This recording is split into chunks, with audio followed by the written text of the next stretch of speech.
Ladies and gentlemen, we are winding up the World Food Forum in this auspicious closing ceremony. I request that we settle in. Let us quickly settle in so that we begin on time. So please have your seats, and then we will begin shortly.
Okay, well,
youth-led innovation projects. They collaborated with 25 national chapters and engaged in intergenerational dialogues to amplify their voices. Scientists and innovators shared advances in agri-food technology, from sustainable food sources to breakthroughs in artificial intelligence. Investment leaders, governments, and the private sector came together to fund initiatives transforming agri-food systems. Through the high-level Rome Water Dialogue on water scarcity in agriculture and the Global Family Farming Forum, we opened doors for even greater global cooperation. We celebrated culture, recognizing that good food is about more than just nourishment. It's about diversity, nutrition, affordability, and safety. The 2024 World Food Forum demonstrated the power of unity across sectors and cultures. It showed what's possible when we commit to sustainable investments and envision a world where no one goes hungry. But the journey doesn't end here. The work of the World Food Forum will continue globally as we transform how we produce, distribute, and consume food, not just for today, but also for tomorrow. This week, we took action for a better food future. Now, we continue the journey together.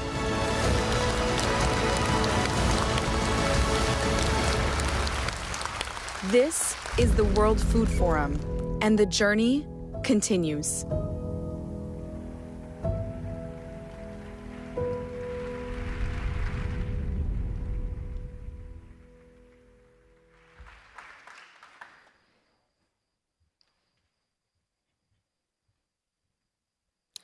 And the journey continues indeed. We've had an action-packed week. There's so much energy in the room. I loved how everybody was up on their feet and dancing, the theme of being youthful. It is heartwarming to see how much we can achieve when we all come together. We will now watch a video message from His Excellency Mohammed Irfan Ali, the President of the Cooperative Republic of Guyana. A round of applause, please, for His Excellency.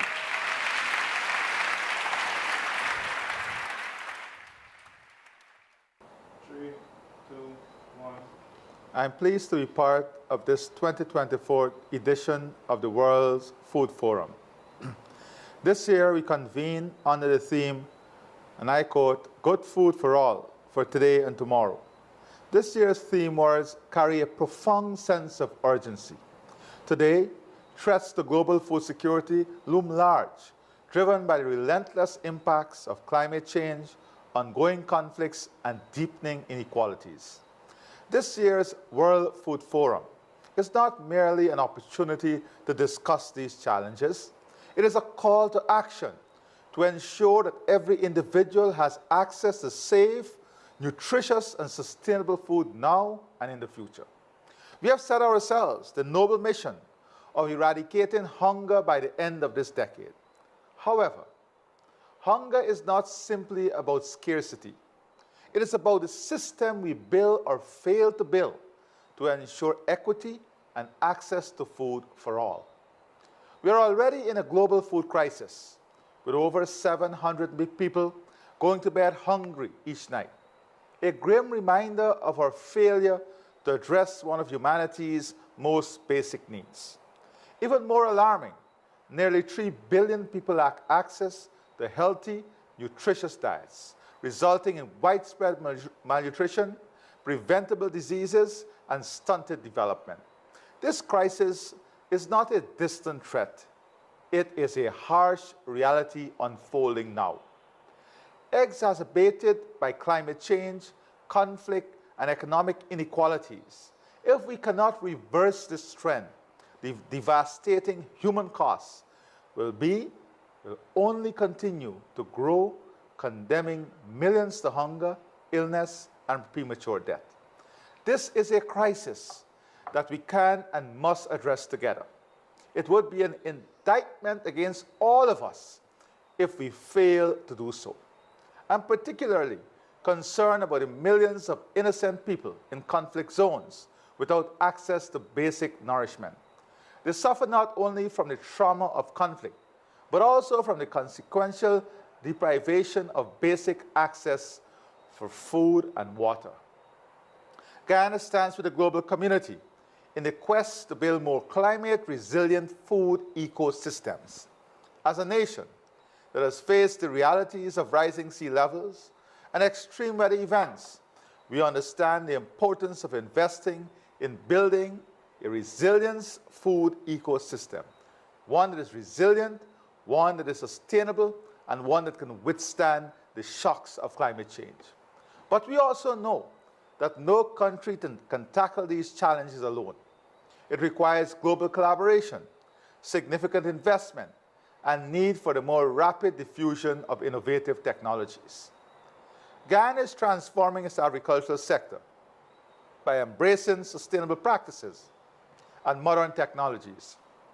We're investing in climate-smart agriculture and inviting partners from across the world to join us in making our region a model for sustainable and resilient farming. Central to this effort is the energy and creativity of our young people. They're destined to be the champion of new approaches that can increase productivity while minimizing environmental impacts. However, achieving good food for all cannot be accomplished through words alone. It requires sustained action and partnerships that unite governments, the private sector, civil society, young people, and women.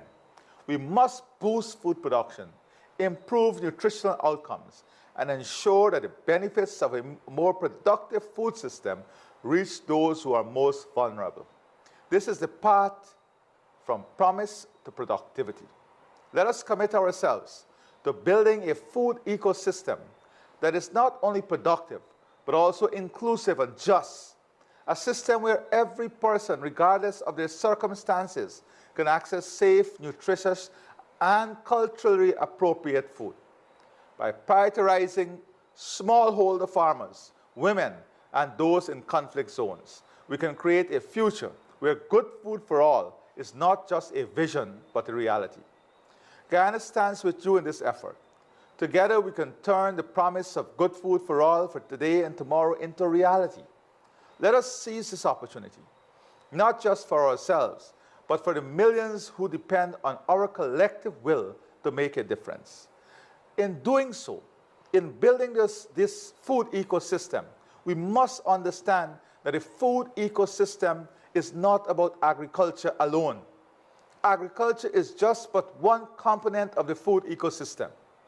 The food ecosystem must be able to address financing and the cost of financing, technology and access to technology, climate change and the consequential effects of climate change, changes in land fertility levels, nutrition and health programs, all of these, trade and trade barriers, all of these are components of the food ecosystem that we must address in a comprehensive and holistic way if we are to ensure that our food system is delivering safe, reliable, nutritious food to the people of this world and the people of our countries. In Guyana, too, we have embarked on a strategic plan to ensure that by the time we get to 2030, at least 35% of all our farms, all our agro-businesses must be owned by women, and more than 50% must be owned by women and young people. This is important if we are to build sustainable, resilient agro-businesses. We have to ensure that women and young people are central to the development. For this to happen, we have to invest in the technology. We have to make agriculture more attractive. We have to invest in resilience, ensuring that the risk of food production is reduced. These are some of the points I wish to share with you today. And I wish you a successful and impactful World Food Forum. I thank you, and God bless all of you.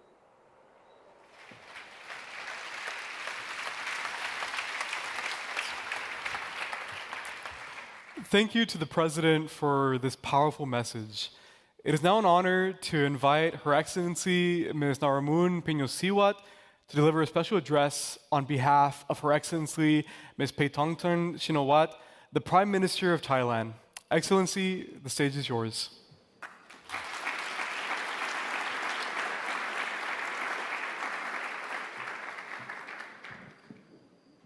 Sawadee ka.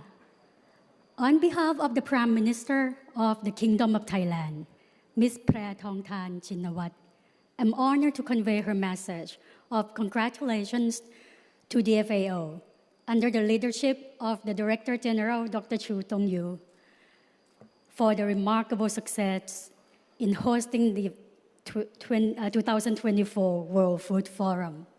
Throughout this week, we have all witnessed the imperativeness and the great potential of the intergenerational collaborations, as well as partnerships across policy, science, innovation, education, culture, and investments to accelerate the sustainable transformation of our agri-food system. An important role of the engagement of the youth of today, who are the future of tomorrow. We are all united by the common and passionate goal of reshaping and transforming agri-food systems to be more efficient, inclusive, resilient, and sustainable to ensure good food for all, for today and tomorrow. The Kingdom of Thailand shares this value and prioritizes efforts to enhance the economic and social well-being of people, particularly farmers, to improve the quality of the environment, as well as to promote the efficient use of natural resources and biodiversity in order to fulfill our commitment to sustainability, equity, and efficiency, and our goal to become a global leader in tourism, wellness, medical services, logistics, digital economy, finance, and particularly in the agri-food sector, where we aim to become the green kitchen of the world. To do so, Thailand has medium-term and long-term policies. We have started with strengthening our resilience and reshaping, enhancing the nation's capacity to be adaptive to overcome global challenges. We put great emphasis on the development of green economy or eco-friendly economy, and we are implementing the bio-circular green economy model inspired by the sufficiency economy philosophy, which serves as the fundamental pathway of Thailand's social and economic development. And this is aligned with the UN's Sustainable Development Goals. We believe that sustainable investment and innovation will lead to increased productivity, income growth, and environmental health in the long term.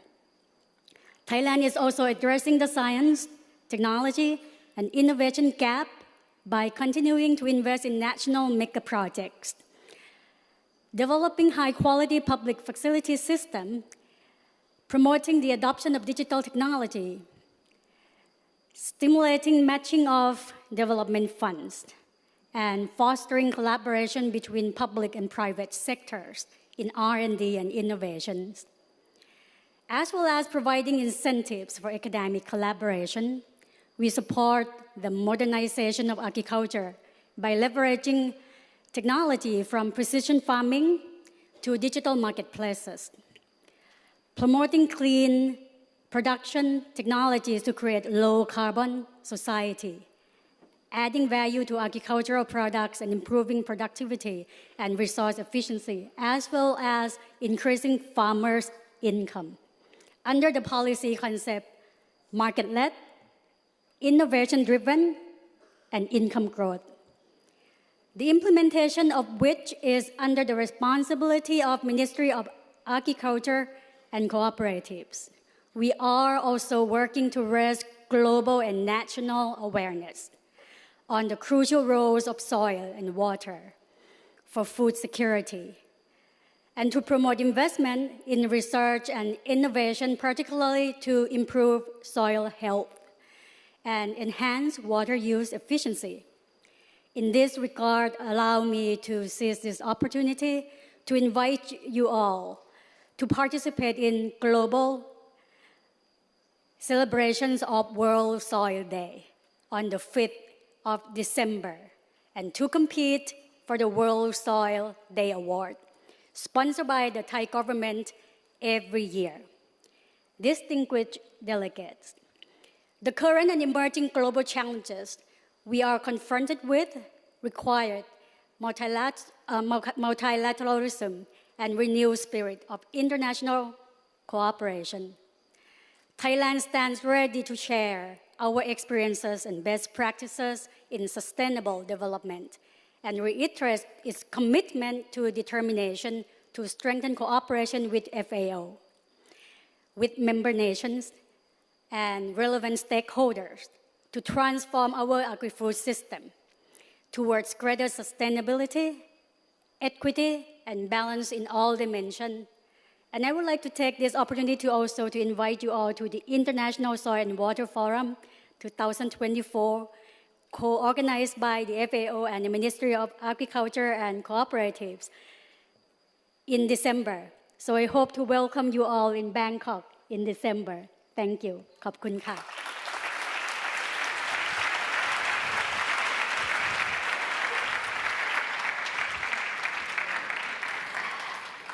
Thank you, Your Excellency, for those words and also for welcoming us to Bangkok. And now we are happy to invite on stage the head of the World Food Forum Youth Culture Team. She is Miss Lindsay Hook, and she will provide some highlights from this year's film festival. One of the many unique things about the World Food Forum is that it infuses creative expression into international and intergenerational discussions. The World Food Forum Film Festival is a cornerstone of our cultural programming that celebrates the stories and visions of young filmmakers from around the world. Let us put our hands together for Miss Lindsay Hook.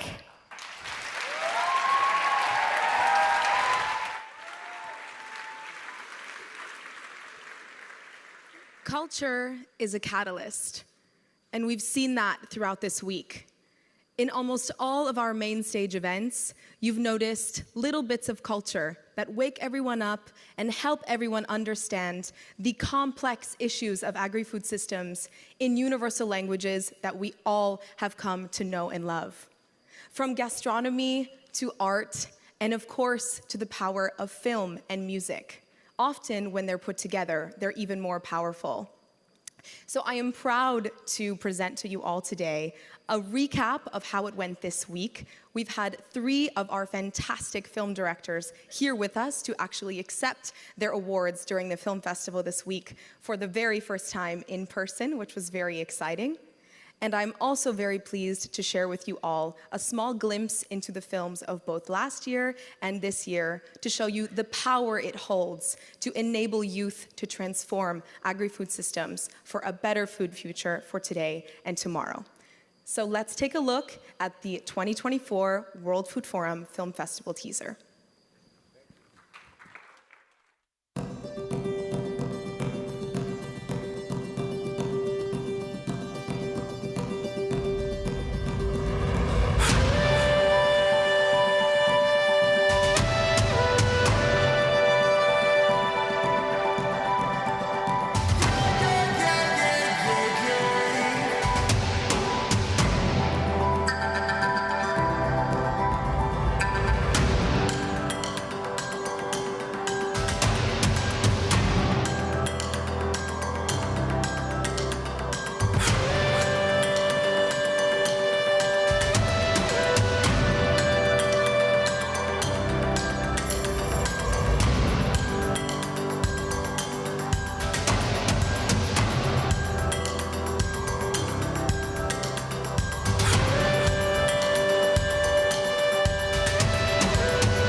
Thank you so much, Lindsay, and thank you so much as well to everyone who participated in the film festival.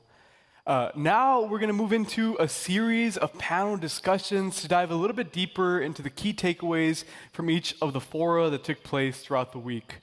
To start us off, I would like to invite Beth Bechtel and Maurizio Martina, FAO Deputy Directors General, to discuss some of the takeaways from the high-level Rome Water Dialogue on water scarcity and agriculture, the Global Family Farming Forum, and the Global Hub on Indigenous Food Systems meetings.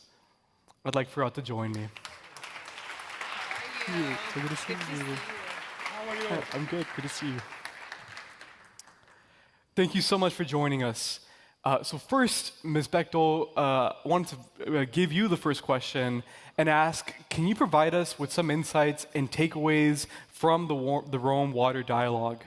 Sure, I'd be happy to. Hi, everyone. There's a lot of content that was definitely covered in these 5 days, and it's a real pleasure to be able to share with you just a little bit about what took place at the very important high-level Rome Water Dialogue on the global framework on water scarcity in agriculture, known as WASAG.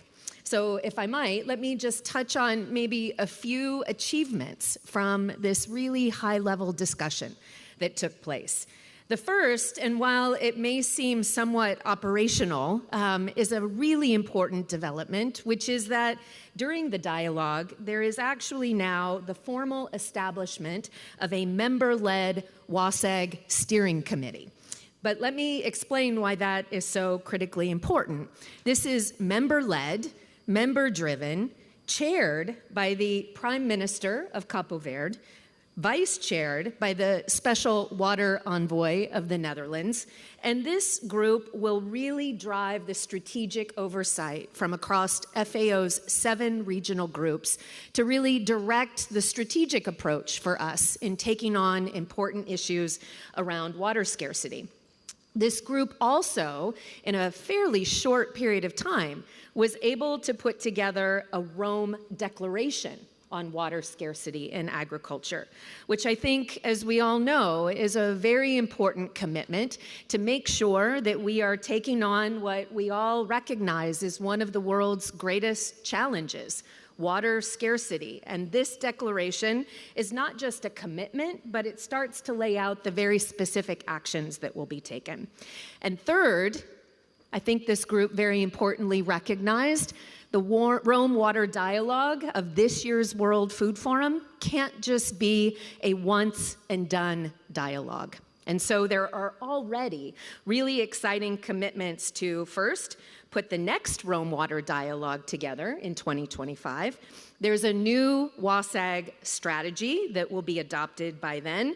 We will also have an international forum that will rotate across countries, and we also will have a plenary assembly. More than enough commitments, I think, to make sure that the discussion around this important topic continues. And then maybe just let me close on another, I think, really important aspect of this water topic, because Maurizio is going to talk a little bit about family farmers. And I think if we are really thinking about good food for all, for today and tomorrow, the topics of water and the topics of family farmers are really important for what we covered here in this week. And the topic of water was a very important contributing discussion in the Science and Innovation Forum. So there were a lot of discussions inside that forum about how do we put the right enabling policies at the national level in place about water and water usage, new technologies, new scientific discoveries that are going to let us manage water much better. But I think maybe the most exciting part was that the water issue, water scarcity, was a part of so many of the youth-led discussions. They were a part of startup pitches, youth research that they were doing about how to tackle this big issue. And so to have the topic of water be so pervasive and so integrated into what we did here this week, I think is really noteworthy. And I think it stems, Director General, you're sitting here in the front row. This has been a really important contribution that I think you personally have made to not just the World Food Forum, but to really prioritizing for FAO, for all of our members and all of our partners and stakeholders, that FAO has a really important role to play in leading on really critical water issues. So I'm really pleased to be able to give a little bit of a highlight and some snapshots of how this was incorporated into the week. Thanks. Certainly. Thank you, Ms. Bechtel, for those insights. And as someone who's from a community where our only source of water, the Rio Grande, is in danger of drying up by 2040, it's crucial that we discuss access to water. Now, I'd like to hand it over to Mr. Martina. And can you provide us with some key insights and takeaways from the Global Family Farming Forum and the Global Hub on Indigenous Food Systems meeting? Absolutely, yes. I did my homework. And first of all, thank you so much also for this opportunity. Few words about the global family farmings.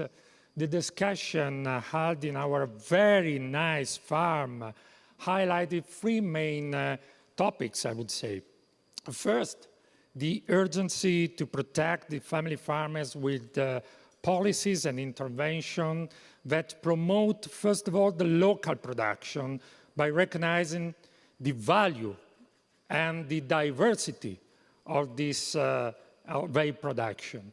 The second important topic is the need to ensure fair incomes for the family farmers. The third is work with family farmers to recognize their space and role in the value chain. This is the three main topics in the family farming exercise.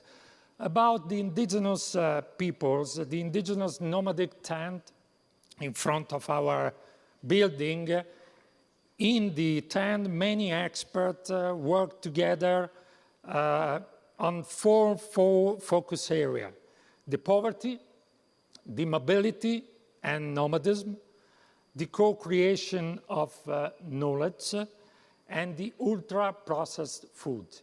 And these topics are fundamental to inform the upcoming report on indigenous people food systems in the next few weeks, in the next few months.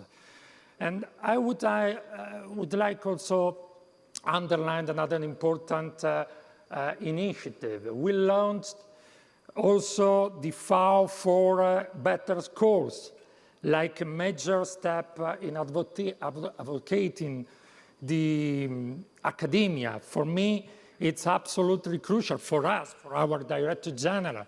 This is absolutely important because as the students of today, are we agri-food actors of tomorrow? And it's crucial for us to try to organize this bridge between FIO and also this important network around the world. And I also want to underline the launch of the third edition of the Accelerator membership program for women-led SMEs that is supporting women, in particular in Africa. This is another important, I would say, milestone for us during this week. The last comment, if I may. The technology is a choice. The innovation is an attitude. I think, dear Director General, that this week, together, we'll improve a lot this type of attitude, essential for the future. Thank you so much.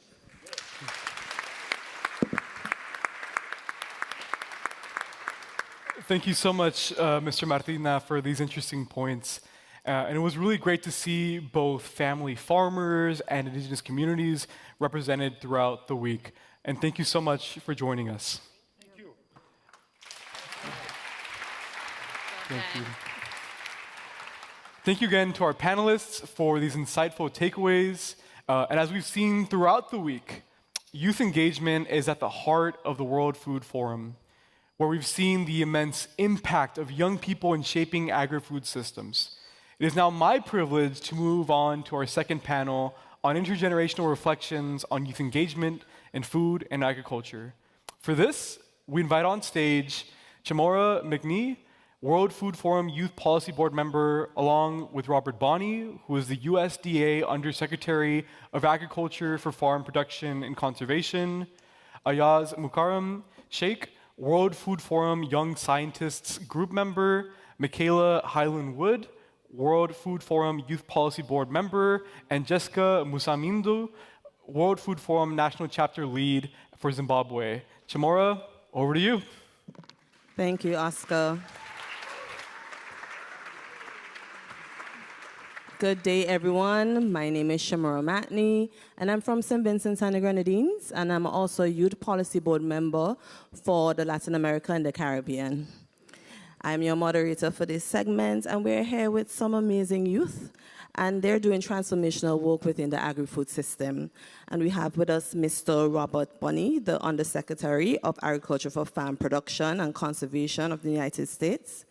And we also have Jessica Musamindu, Zimbabwe's National Chapter Lead, Michaela Highland-Wood, Youth Policy Board member, and Aya Sheikh, Young Scientist Group member. We have had a jam-packed week of activities with regional assemblies, technical events, including in the water sector and food systems, and we've had some roundtable events as well. And we just want to use this opportunity to reflect. So starting with Ayaz, please share a bit about what you do and tell us about the key takeaways from this week and any immediate next steps following the event. Thank you, Chamora. First of all, I would like to introduce myself. My name is Ayaz Mukarram Sheikh. I'm from India and currently working as a researcher at University of Debrecen, Hungary. Personally, I'm working on development of functional foods using medicinal plants and herbs. And we also provide supports to farmers and beekeepers, where recently we developed feed technology for beekeepers, where they get support to enhance the population of bees. And we also develop a functional food using this technology. And I'm also a board member of Young Scientist Group.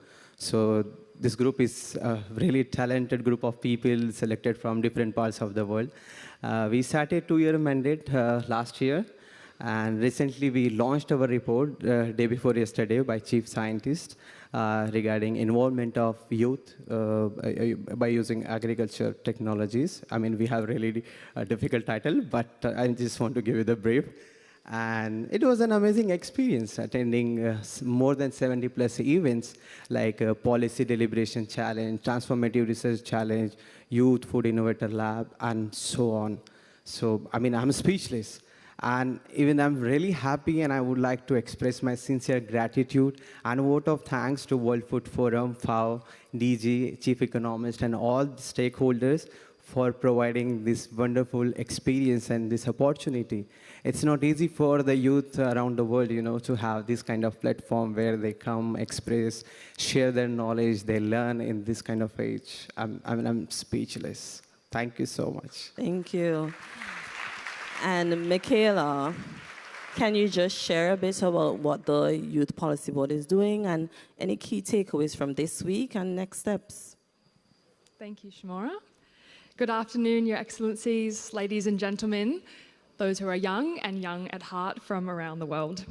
I'm proud to be here representing the World Food Forum Youth Policy Board, both as the co-chair and as the Australian representative for the Asia-Pacific regional team.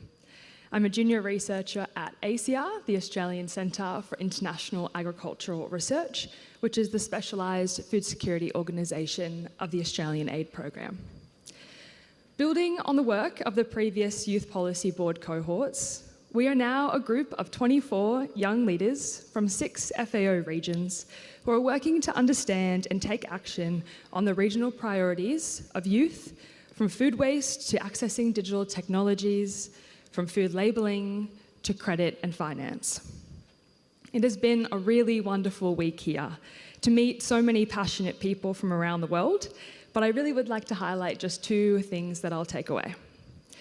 Firstly, I've learned that we are part of a generation of action, but we are also pragmatic and realistic where it counts. Through our 6 regional assemblies, 8 thematic assemblies held this week, it's clear that the most impactful of those were the ones that were founded on tangible opportunities for youth to meaningfully engage with challenge identification, training and education design, policy development, and of course, Indigenous engagement.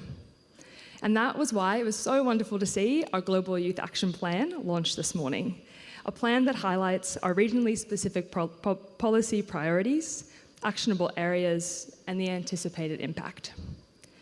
And secondly, what I've taken away from this week is a real inspiration for the young parliamentarians, the Global Indigenous Youth Caucus, and Dr. Felipe Poulier and his UN Youth Affairs team, who so generously donated their time to help us develop a truly representative action plan.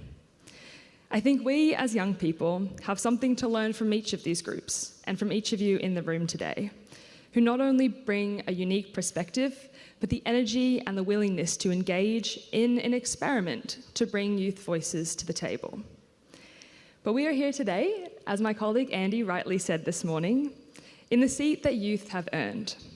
And it is our responsibility to learn willingly, to teach gracefully, and to lead powerfully. Because we are the generation that will inherit this world, with all of its triumphs and miscalculations. And through platforms like the Youth Policy Board, we must now walk the talk on ensuring good food for all for today and tomorrow. Thank you.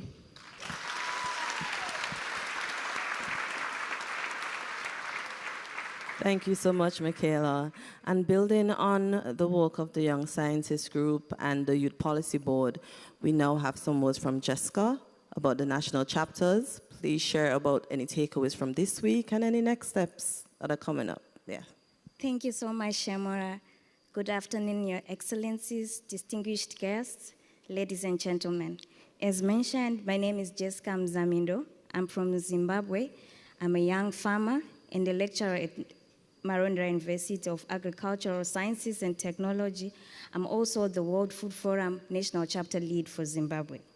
So throughout the year, the World Food Forum National Chapter in Zimbabwe, as well as other chapters, other national chapters, have been taking on local initiatives in communities and in their countries.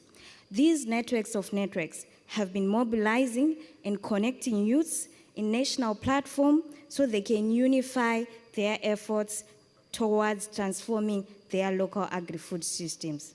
So for me and the national chapter leaders, the World Food Forum flagship event was the opportune place where we could bring our experiences from the local levels, learn the best practices from other national chapters, meet new stakeholders as well to get new inspiration to sustain the work of solution building in our communities, cities, and countries. And I must say, I've had such an enlightening week. Being my second year at the World Food Forum flagship event, I love that the event is getting better and better every year.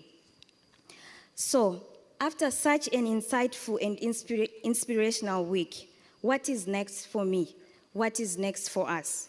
The only answer is to shift our focus towards action. Our true power lies in what we do when we return home.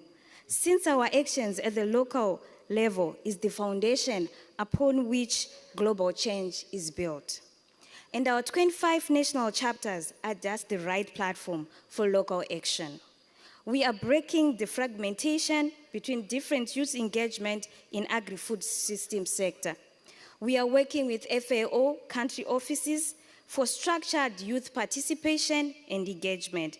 But most of all, we are on the ground, acting to make positive impact and change in our local agri-food systems. So join us as we shape the present and future of our agri-food systems. Build your programs and interventions on the local youth priorities and aspirations. We live these challenges every day and know them best. Also fund us so that we can accelerate these initiatives of local action and also believe in us. I repeat, you have to believe in us. As we close this forum, we live here not just inspired and refueled, we also live here ready to act. Thank you.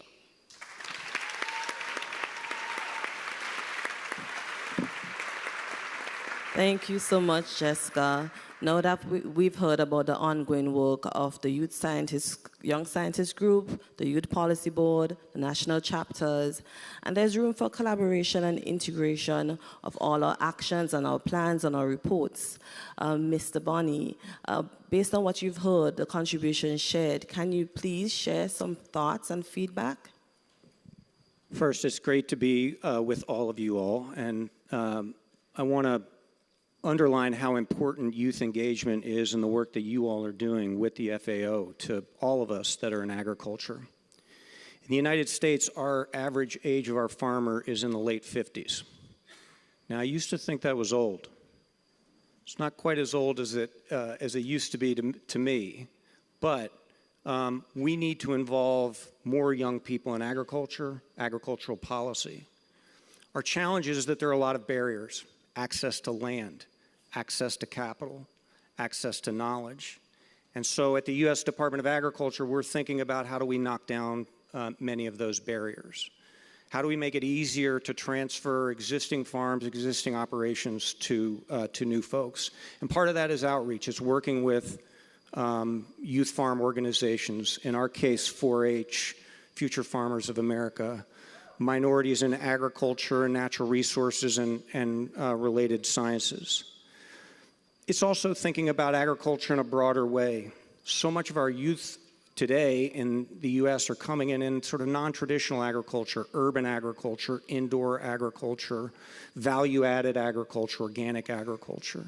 And so thinking about agriculture in a broader way, I think, is really, really important. And then thinking about how do we change our programs to provide more capital, to make it easier to get capital, access to land, risk management efforts, risk management tools, crop insurance. So how do we give rebates to young farmers? And so we're looking for ways that we can provide more opportunities for young folks to come into agriculture. Technical assistance, knowledge. We now have beginning farmer and rancher experts in all of our state offices to work directly with young people in agriculture. getting more women into agriculture is critical as well. About 36% of farmers in the U.S. right now are women, 1.2 million. But we need more, and USDA is really proud to work with a lot of other folks on the International Year of the Woman Farmer in 2026. And I hope many of you all will join in the efforts around that. I've spent a good chunk of my career working on sustainability and climate change. And we're making a lot of progress, but we need to make more progress. We need your all's brain power. We need your energy. We need your innovation. We need more young people in to solve the problems, to help us figure out how do we enhance productivity, how do we do it in a way that is more sustainable, that reduces greenhouse gases, that protects rural livelihoods. And you all are going to be critical to that journey. There's an opportunity to feed the world and save the planet, and we need young people to help us do that. So thank you. Thank you so much. Thank you, everyone, for sharing your insights and your thoughts. Just to echo the sentiments of Jessica, now it's time to take action. Let's say thanks to our panel once again. And this ends. Thank you.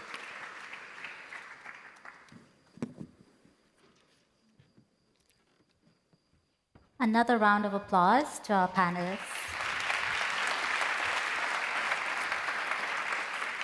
So we have been taken through this journey from policy, science, innovation, and it was wrapped up really well from a term I learned earlier this week from Ms. Beth Bechtel, established. If you want to decode what that means, you can see either me or her after this event.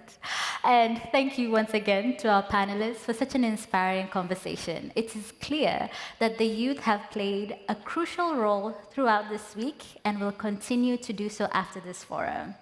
And now, we would like to call on stage Ms. Parneer Kaur for a short culture break. She is a young poet from India who highlights sustainability, gender equality, and indigenous people's rights through her art.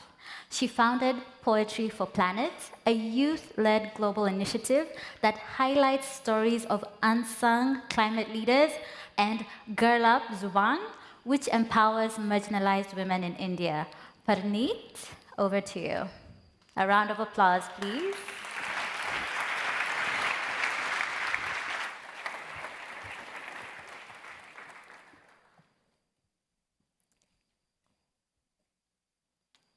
Namaste from India.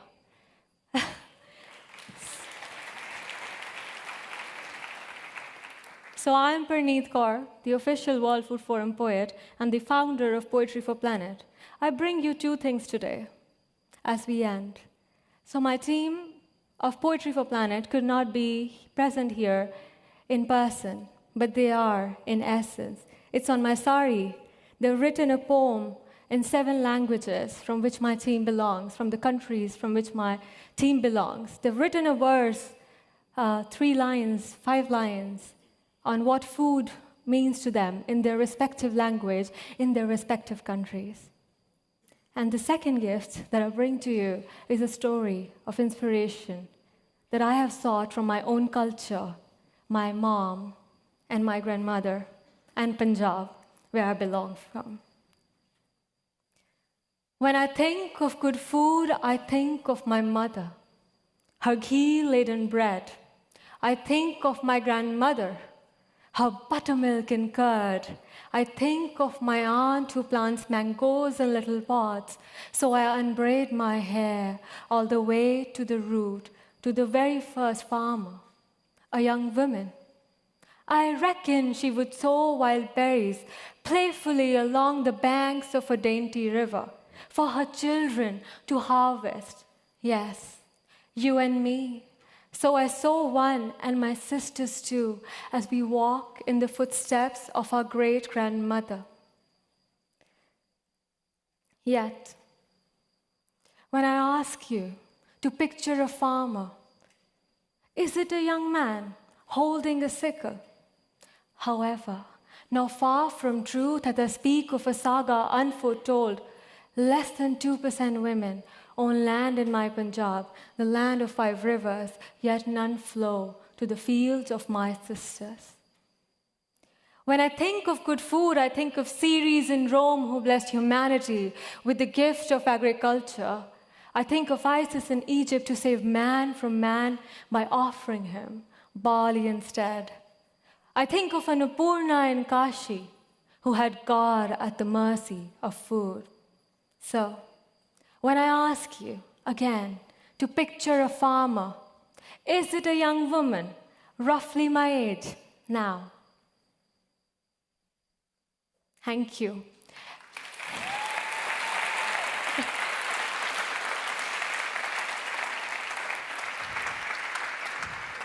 It's been an absolute honor to share, and it's an honor of a lifetime, actually, to be able to present myself as a poet and the founder of Poetry for Planet. And today, I just want each one of you to reclaim your agency by writing or by thinking of yourself, thinking of agri-food systems, thinking about your identity in your native language. So go today and write a poem in your native language. Just for yourself, 2 lines, and see how it changes and reconnects you with your roots. Thank you so much, and have a great day.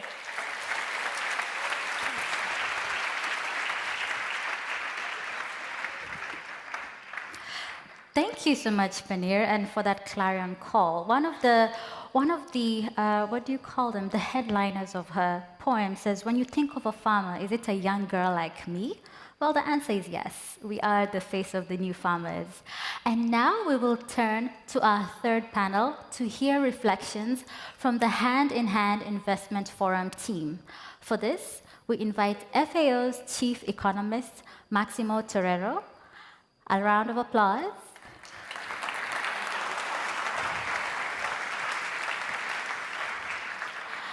Maximo will be moderating the session, and on this panel we have the Honorable Josephine Lagu Yanga, Minister for Agriculture and Food Security of the Republic of South Sudan.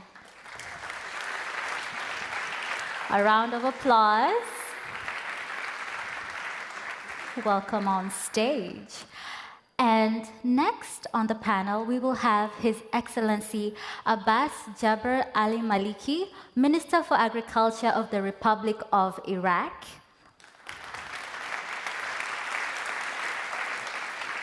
Welcome on stage.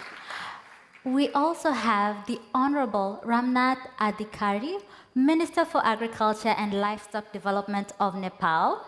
A round of applause.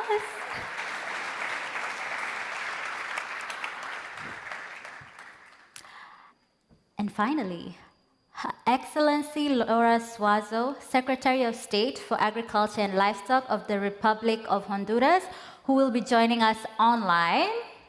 Let's still appreciate her for the online audience. And to wrap it up, we have Vanessa Gratiotin, Executive Director of the Amazon Corporation Treaty Organization. Let's appreciate her, ladies and gentlemen. Maximo, take it away. Thank you so much, and it's a pleasure to be with all of you. As you know, the Hand in Hand initiative, which was initiated by the Director General 4.5 years ago now, has been evolving over time and has been trying to get as close as possible to help countries, because a country-led initiative and country-driven initiative. And we have bring a lot of innovations, not only data, geospatial platform, technology and techniques to work with you to develop your investment plans. But this year, we put a lot of emphasis to even attract more the private sector and the banks, the international financial organizations, to work together. We have 29 countries this year and 5 regional initiatives, one of which is the Amazonia Initiative, the Dry Corridor Initiative, the Sahel Initiative, the Caribbean Island Initiative, and Southern Africa Initiative. So what we want to do today is to hear from you and to hear from you, honorable ministers, what does this Hand-in-Hand Investment Forum is bringing to you, and how we can move forward and where we need to keep improving. So let me start with Honorable Josephine Lagu Yanga, Minister of Agriculture and Food Security of the Republic of South Sudan. Good afternoon, everybody. Distinguished delegates, allow me to express my gratitude to FAO for its continued support and extend my sincere thanks to the FAO Director General, the World Food Programme Executive Director, and the IFAD President for their visit to South Sudan last year, where they met with His Excellency President of the Republic. Their visit allowed them to witness firsthand the context, as the saying goes, seeing is believing. African countries possess huge agricultural potential with abundant human capital, particularly young people, and vast natural resources. However, food insecurity remains a challenge across the continent, including in South Sudan. Despite our vast natural resources such as arable land and water bodies, food insecurity persists as a significant issue. And this is the African paradox, whereby on the one hand, we have immense natural resources, but on the other, still dependent on food imports from outside the continent. South Sudan is a young country, but we are ambitious and determined to change this narrative. As such, to increase agricultural production and productivity, the government of the Republic of South Sudan has developed a comprehensive agriculture master plan and investment blueprint for transforming agriculture in South Sudan. The government developed the compact, which was presented during the Dakar II summit last year. Additionally, there is a Ministry of Investment, which is accountable for formulating strategies, policies, goals, and programs aimed at developing local and foreign investments and creating an enabling environment for investors in South Sudan. This year, budget allocation to the agriculture sector has also improved to support these efforts. The Hand in Hand initiative has opened doors for South Sudan to engage with global partners, including international financial institutions and private sector investors, unlocking the financial and technical resources necessary for accelerating agricultural transformation, to combat food insecurity, to grow surplus for export, and to create jobs for young people, and to foster economic growth. From the 2023 Hand-in-Hand Investment Forum, the government mobilized USD 46.2 million from the African Development Bank to upscale production in key value chains such as rice, sorghum, and fisheries, thus contributing towards the implementation of the Comprehensive Agriculture Master Plan. The Hand-in-Hand has been informative with a lot of learning, and we would like to thank particularly the investors that have shown interest in South Sudan for meeting with us during the last few days. We look forward to hearing and welcoming them to South Sudan. And lastly, I urge international financial institutions to consider reviewing their procedures to fast-track access to resources and to provide the necessary technical expertise to enhance government capacity in delivering agricultural transformation initiatives. This would significantly support African countries in fast-tracking their development agenda to achieve the FAO vision of better production, better nutrition, better environment, and better life, leaving no one behind, and may I add, leaving no country behind. Thank you very much for listening.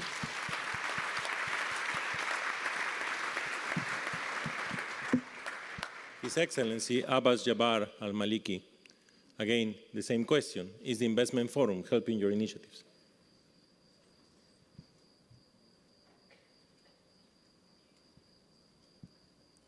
شكرا جزيلا أصحاب المعالي، أصحاب السعادة، السيد المدير العام، السيدات والسادة الحضور جميعا، شكرا جزيلا وأسعدتم مساء.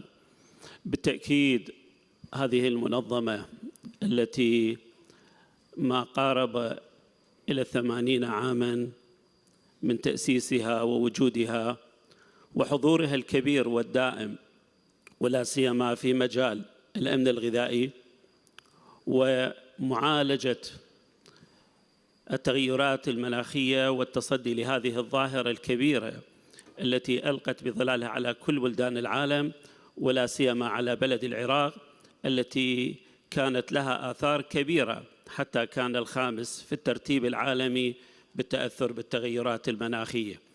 ولهذا كان في سعي الحكومة وضمن مفردات هذه الدورة وهذا الانعقاد لهذا الملتقى كان لمعالجة هذه التغيرات حضور كبير في أن تتصدى الحكومة العراقية بتوفير المبالغ الكبيرة لاستخدام تقنيات الري الحديثة التي تسهم في توفير الغذاء. ولذا نجحنا وبحمد الله في تأمين أهم محاصيل استراتيجية ومنها محصول الحنطة، لا بل أكثر من ذلك، كان هناك فائض بأكثر من 3 ملايين طن. هذا جهد حقيقة كبير. ومن ما يماهي هذا المؤتمر أيضا الحضور والدعوة للشباب. لذلك كان في قرارات هذه الحكومة تأسيس المجلس الأعلى للشباب الذي يضم أكثر من 10,000 شاب، وفي توسع بهذه القاعدة الكبيرة التي نشعر أنها أساس في عملية البناء والتنمية. لا يفوتنا أن نذكر أن واحدة من مفردات وأهداف هذه المنظمة هو الغذاء وتأمين الغذاء لكل الشعوب، وأن لا يكون هذا الغذاء هو سلاح الضد ويستخدم لتركيع أو استسلام الشعوب. لذلك نأمل من هذه المؤسسة ومن كل المؤسسات الدولية أن تنظر إلى تلك الشعوب التي تتعرض إلى إبادة جماعية، ولا سيما الشعب اللبناني والفلسطيني الذي يعيش حقيقة إجرام كبير في ظل هذه الحرب الظالمة التي يتعرض لها الكبير والصغير والأطفال. باعتبار هذه المنظمة واحدة من أهم أهدافها هو توفير الغذاء والأمن الغذائي والدواء، وبالتالي مسؤولية كبيرة أمام المؤسسات الدولية أن تكون حاضرة في ذلك. لذلك ما نستفاد منه في حضورنا في هذا الملتقى أنه نهتم بالغذاء للجميع كما أطلق في كل الشعارات، وأن يكون يدا بيد من أجل الجميع ومن أجل كافة شعوب العالم. والسلام عليكم ورحمة الله وبركاته. Thank you. Thank you so much, Minister.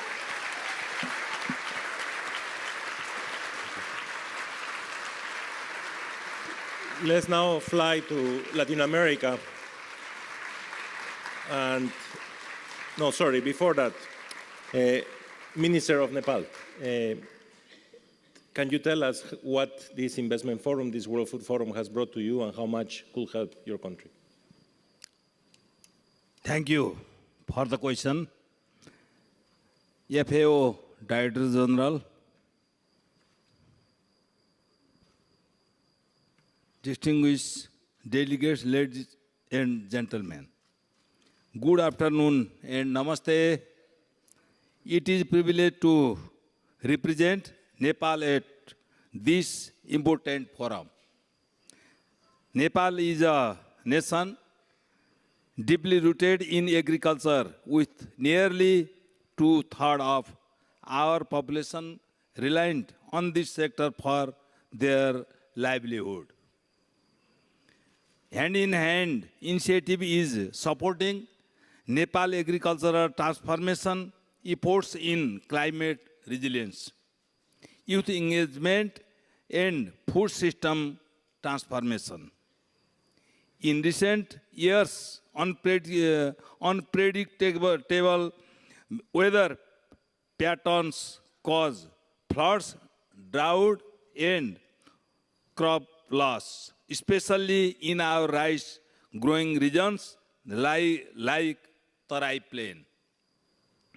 At the same time, we are working to modernize our agri-food systems and attract youth people to the sector through innovation and entrepreneurship development.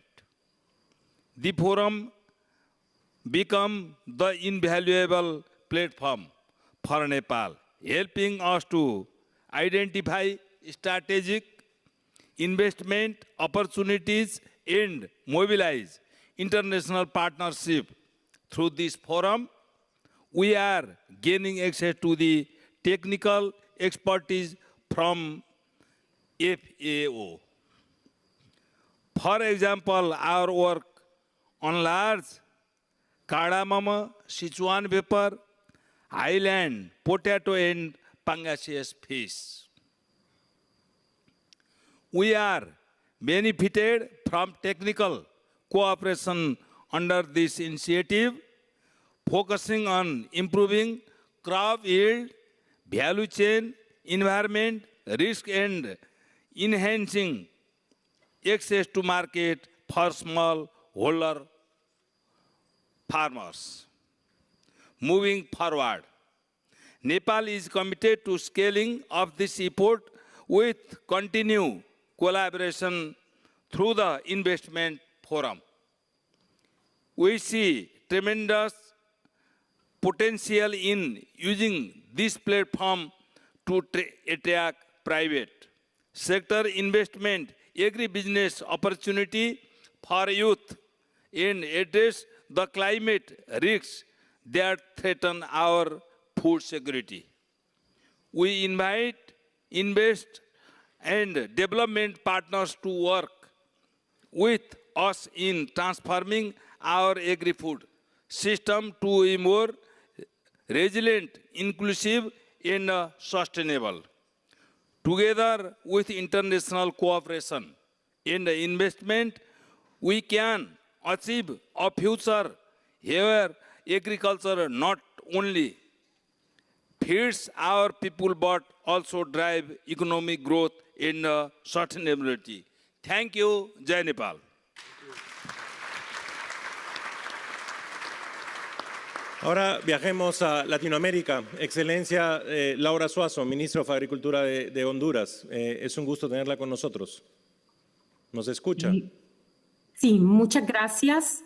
Un poco que queríamos escuchar cómo usted ha transformado el hand in hand a la realidad de Honduras y si nos puede explicar lo que está logrando. Gracias. Ok, muchas gracias. Primeramente quiero saludar y felicitarles por este evento tan importante que está teniendo lugar allí en Roma. Un saludo cordial al doctor Chu Dong-yu y también a usted, Máximo Torero, por liderar esta iniciativa. El saludo a todos los demás compañeros en el panel, en especial a quienes están ahí presencialmente, pero también quiero saludar a los productores y productoras, agricultores y agricultoras del mundo, que son quienes día a día trabajan y nos alimentan con ese trabajo. Tenemos mucho que hacer para acelerar el desarrollo sostenible anhelado y desde la agricultura, cómo fortalecer esos programas que buscan avanzar en reducir mecanismos de pobreza y mecanismos de eliminar el hambre. Yo creo que eso es sumamente importante. Mano de la mano, lo reconozco como secretaria de Agricultura y Ganadería de Honduras, y en la región también lo hemos notado, es una de esas metodologías exitosas, voy a atreverme a decirlo, de la FAO que se ha convertido en un acelerador de desarrollo. Todos y todas nosotros somos actores en procesos de desarrollo y lo que necesitamos son herramientas que nos permitan hacer cambios sostenibles, equitativos, de inclusión, de participación, pero que al final logremos bajarle a pobreza y a hambre. En mano de la mano, Honduras ha encontrado una oportunidad muy importante, en particular porque nos permitió, en primer lugar, reconocer la importancia que tiene el tema de empresarialidad, de mercadeo y comercialización en una política de Estado de 20 años en donde este elemento de comercialización es un pilar fundamental. En el caso particular, nosotros participamos en la sesión del 2022 por primera vez. Debo confesarlo, fue un llamado muy interesante para diferentes cadenas con las cuales participamos, como por ejemplo café, que es uno de los cultivos emblemáticos nacionales en el país. Fuimos para allá para vender nuestro café con toda esa convicción que tenemos, que es uno de los mejores cafés del mundo, pero nos encontramos con que los otros países también fueron a vender café y fueron a promocionarlo como mejor café del mundo. También el tema, hay otros temas, como el tema, por ejemplo, de la miel de abeja, que es un producto no solamente saludable y nutritivo, sino que es un producto humanitario, ambiental, es necesario para continuar con nuestra especie y también y otros productos como cacao o cacao que también es un producto repetitivo en otros países. Con ese primer ejercicio, la mayor aprendizaje para nosotros ha sido lograr tener planes de negocio y revisar costos de producción actualizados y entrar a una disciplina de cuánto me cuesta y en cuánto puedo vender. En ese proceso nos dimos cuenta que hay una cantidad de inversionistas internacionales que están interesados en un país, en una cultura, en un producto. Pero regresamos a Honduras y también hicimos algo bien importante. Mientras nos encontrábamos con Hand in Hand, decidimos hacer un Hand in Hand nacional. Y con la ayuda de la representación de FAO en Honduras, de Relaciones Exteriores y de una cantidad de instituciones de gobierno y de instituciones privadas, ONGs, empresarios, nos fuimos en esta aventura de invitar también a inversionistas al país.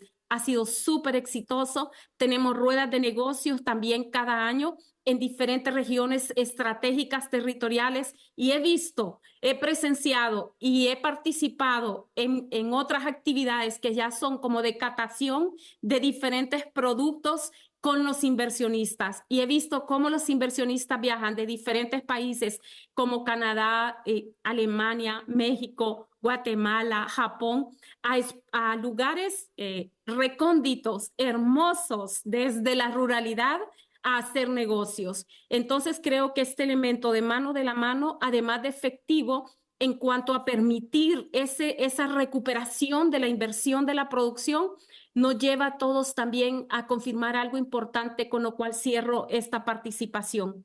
Y es que en ese caminar hacia el desarrollo es tan importante la asistencia técnica, el acompañamiento, el financiamiento inclusivo, aumentar la calidad en inocuidad, sanidad de productos, etcétera, etcétera, pero nos ha llevado a nosotros a forzarnos, a avanzar en los eslabones de la cadena de valor de los productos, aumentar nuestras posiciones de los productores y productoras en transformación de productos, pero al mismo tiempo en fortalecer nuestros temas de comercialización, porque ahí está parte del eslabón perdido que todos buscamos para acelerar. Así que me uno a esta iniciativa como secretaria de Estado de Agricultura de Honduras y agradezco también en nombre de la presidenta Xiomara Castro por todo el apoyo que se ha brindado en este tema. Gracias. Muchas gracias.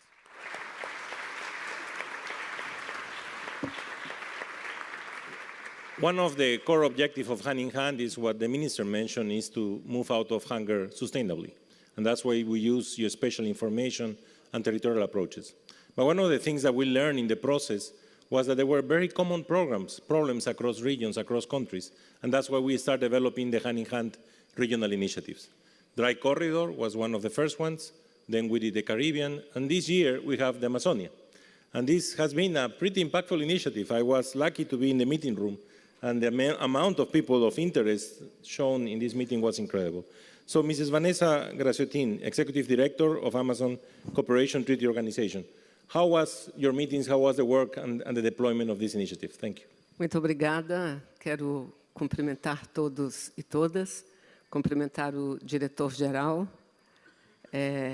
do Q Dongjun, cumprimentar o economista-chefe da FAO, Mário Toreiro, e se me permitem, que Dongjun, quero dar um abraço ao meu querido amigo, professor Graziano, ex-diretor-geral dessa importante instituição. E quero agradecer enormemente, em nome da organização do Tratado de Cooperação Amazônica, pelo convite que nos foi feito de estarmos participando de tão importante evento.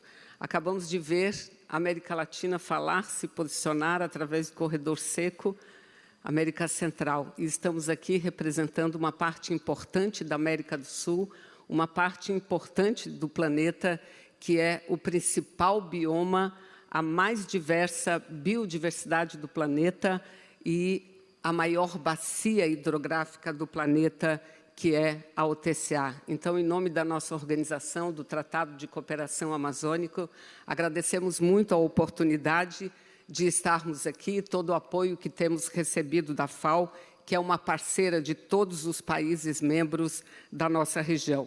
E agradecer também, da mesma forma, o apoio que temos tido dos 8 países membros da OTCA, Bolívia, Brasil, Colômbia, Equador, Guiana, Peru, Suriname e Venezuela. Como disse, todos os países já trabalham, têm um importante trabalho dessa organização. Entretanto, estamos iniciando agora um trabalho do ponto de vista regional, o que é fundamental, o que é muito importante, porque, apesar de dividirmos tantas riquezas naturais, tanta riqueza de água, de biodiversidade, dividimos, infelizmente, também tudo que tem de ruim. Os crimes ambientais, que são cada vez maiores, a mineração ilegal, o desmatamento e também dividimos questões importantes, lamentáveis, como a fome e a pobreza, porque dentro dos nossos países são exatamente as nossas regiões,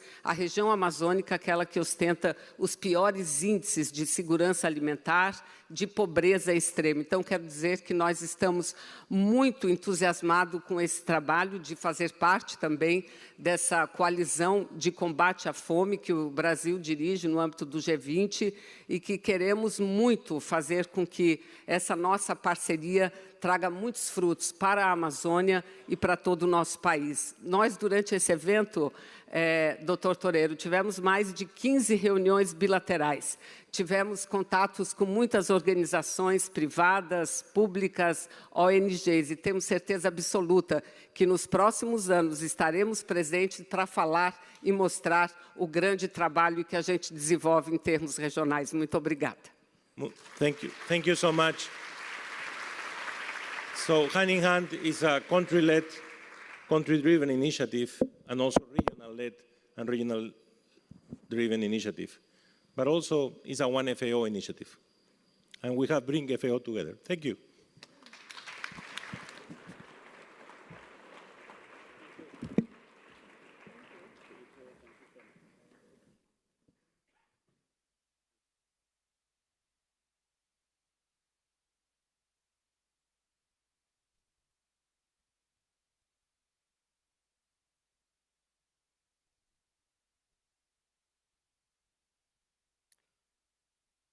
Thank you so much to Massimo and to the panel for those thoughtful reflections. As we all know, mobilizing resources and investments is key to realizing lasting changes in our agri-food systems. The Hand in Hand Investment Forum has been pivotal in aligning the necessary investment strategies for a sustainable and inclusive future. Let's now take another cultural break and enjoy a musical performance by the amazingly talented Adama Diko. Born in the Sahel region of Burkina Faso, Adama has been traveling across the West African region, creating his own style between blues and reggae, which allowed him to sing and talk about his journeys and the things he experienced. Adama, over to you.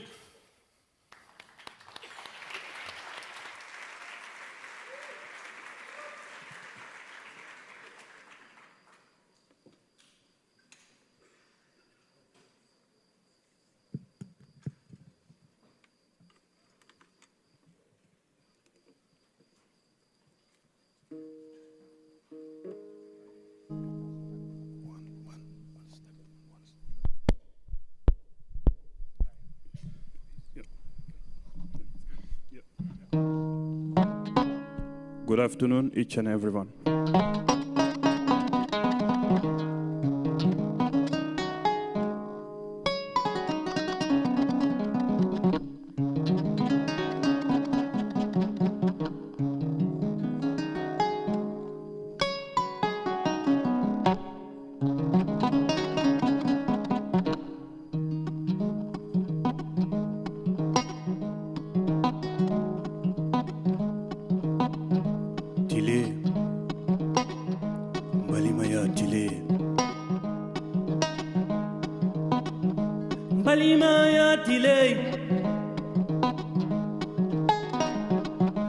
Siniyatile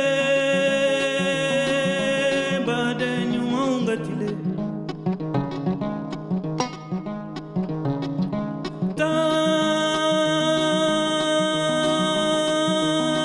tanirabe futangobe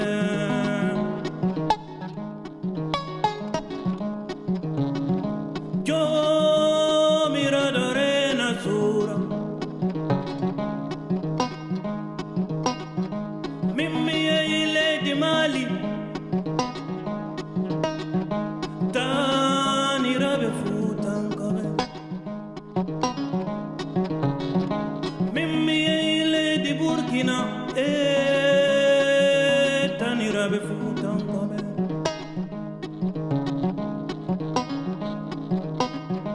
mimi ile di Niger sakirabe Senegal.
Thank you very much.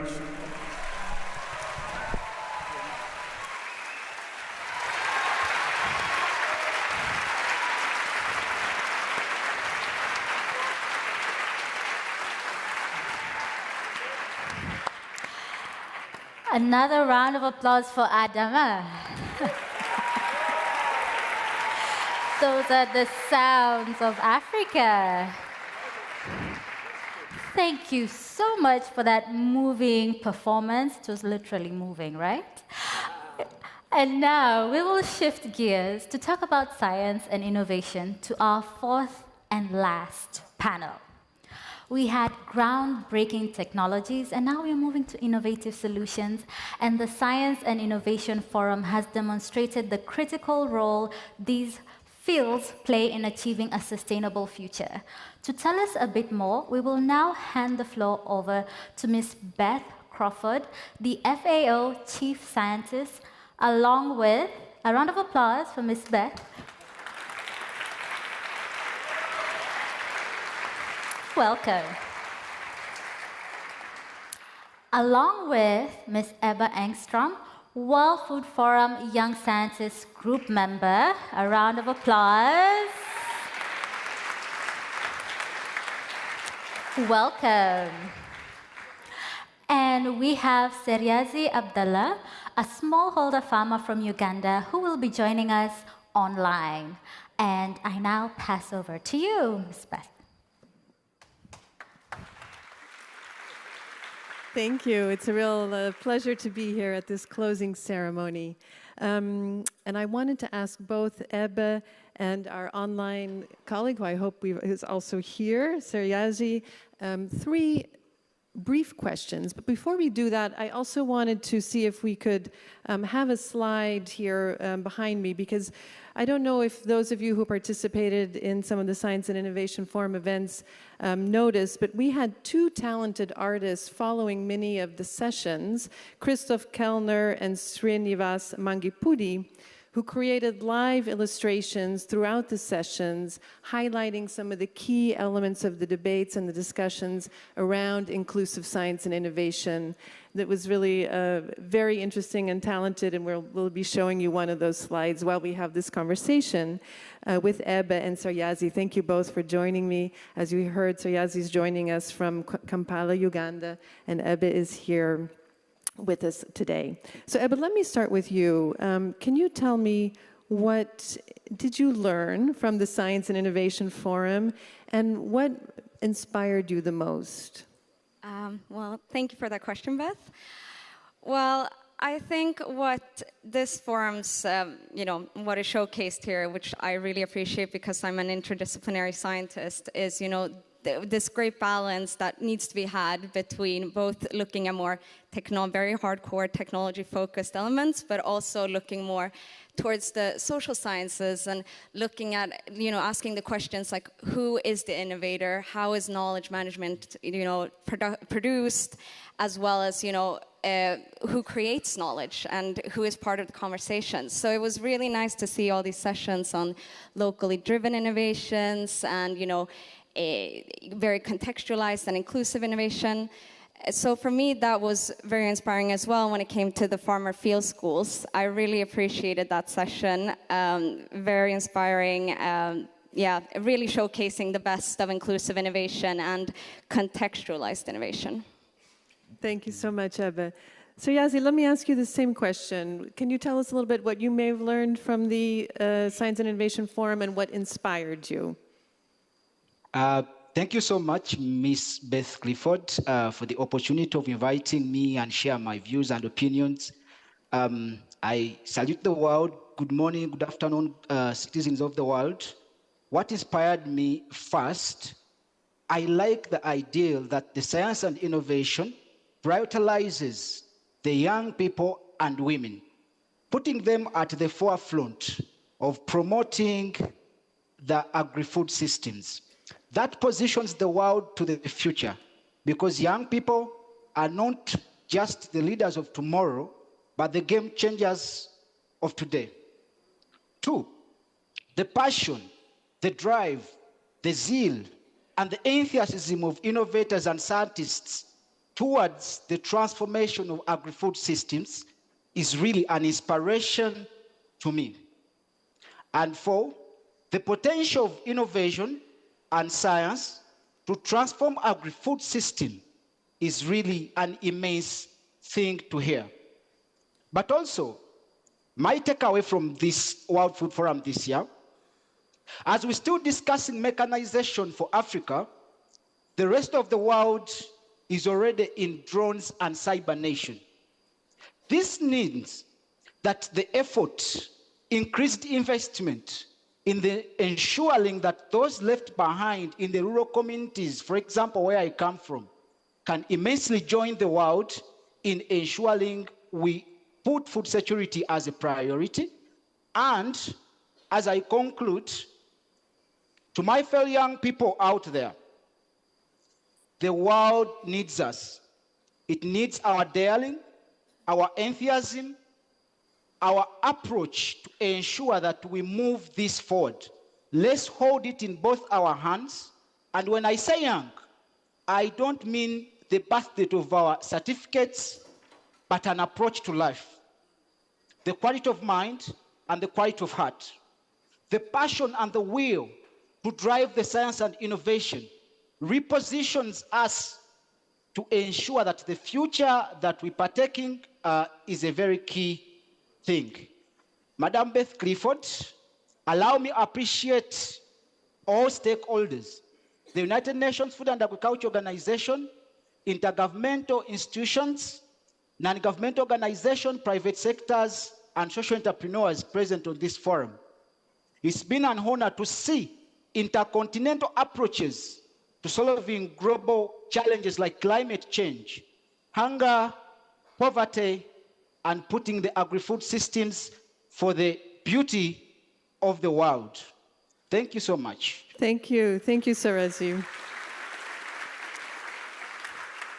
I'd like to ask you a second question too, if I may, and then I'll move to Ebbe next. But would you encourage your fellow young innovators and scientists to participate next year? And if so, why? Thank you, Madam Beth. The reasons why I would encourage the young people and innovators across the world to participate in the science and innovation next year: one, their thoughts, their efforts, their approach and ambitions in addressing global challenges, climate change, poverty, food insecurity is highly needed by the world. Two, the forum is an opportunity for young people to network and meet notable leaders, experts, innovators across the world for business growth and career development. Three, putting a brick in shaping the future of science and innovation in the agri-food systems. And four, partnerships to increase business growth and performance, but importantly, the skills, development, and career path. Young people out there, I call upon you all to take part in the next year's science and innovation for the beauty of the world, for the beauty of our continents, and importantly, for beauties of our nationals, but also for the beauty of each of us as future leaders, as future game changers, and the responsibilities of making the world a better place today. Thank you, Sarazi. Let me ask you the same question, Evie. Okay, thank you. Hard to follow up after that thorough answer. But yes, I'm going to speak from a researcher point of view. And I think what I will say there that absolutely young researchers do take part in the coming World Food Forums and, of course, Science and Innovation Forum more simply. But what it does, this forum, it really showcases a breadth of research. So there is something for everyone. And I think when you sit as a researcher, at least, you often sit there with your own topic and you are in your own maybe little bubble, you know, of what you do. So I think it's really good to get out there and see what other people are doing and see what other initiatives are there, because most likely they're interlinked with what you do. Thank you. That's very wise. Thank you so much. And I'm going to ask you then the final question, and then I'll move to Sarazi second. But can you just share with us what would be your key takeaway message from this week? Well, it draws a bit on what I was saying here with the diversity, and I think it's the power in diversity. We're all working on different things. We all come from different backgrounds, and we all have a role to play in agri-food systems transformation. And I think what this always shows me is just, you know, not only what other great things other people are doing, but it reminds me I also have a role to play with what specifically I am looking at. Thank you, thank you. So Yazi, can you share with us too what might be a key takeaway that you had from this forum? Thank you, Ms. Beth. One of which, and most important, empowering young people and young women is key to not just the future, but the potential of future innovators. Since young people play a great role of how the future looks like, so that is my takeaway. I will continue working with my fellow young people, but also join policymakers in ensuring we promote young people's participation in agri-food systems. Two, collective action is needed to ensure we promote and increase access to finance, enable mechanization and digitalization to reach the most forgotten corners of the world and those left behind. Science and innovation are so important in addressing global challenges and issues. Thank you so much, both of you, for those really wonderful insights. I hope that you and all of your networks can come back next year as well. And until then, please keep innovating. And I just wanted to maybe end quoting something that the Director General said yesterday, which really stuck with me. He said that just like food, science and innovation must be available, accessible, and affordable to all. So let's continue to work together to make that happen. Thank you.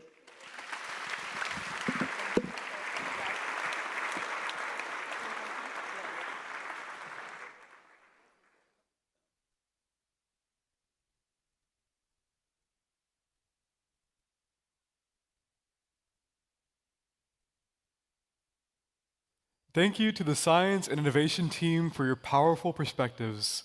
Now, please join me in welcoming Mpiwa, our World Food Forum 2023 anthem singer, who performed last year's anthem for us, and she will introduce a surprise guest and pass the baton to this year's World Food Forum anthem singer.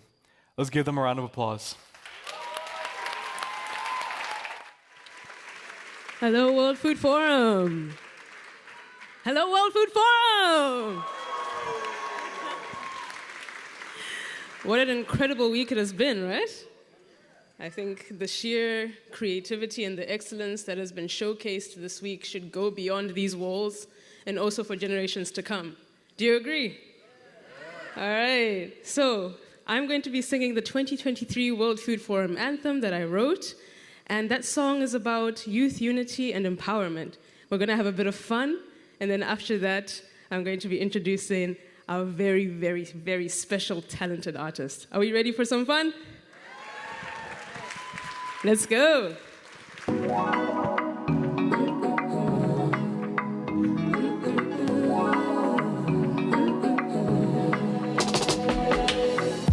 Our world has changed. New life and hope and promise to sustain. But what always remains is young people leading ways. Quieta, Tino Shanta, Tino Rama, Unika Ino, Shinodeva Kutitesa Tine Basa.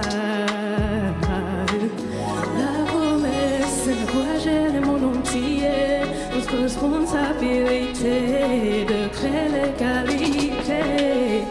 To see the world heal, to see the world grow, we will give, we will sow with grace. Challenges we embrace together, yeah. Together, yeah.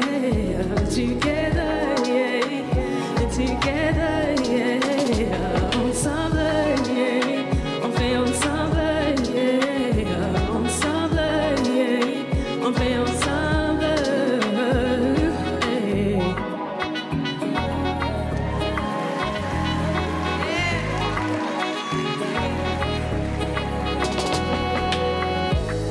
In harder times, we break the chain and unify. Wachete tino kunda, ntika batana tino budirira, tiribadiki asi tino kwanisa. Hamziri kutitiribandu benyasha. To see the world heal, to see the world grow, we will give, we will sow with grace. Challenges we embrace together, yeah. Together, yeah. Insieme, yeah. Insieme, ensemble, yeah. On fait ensemble.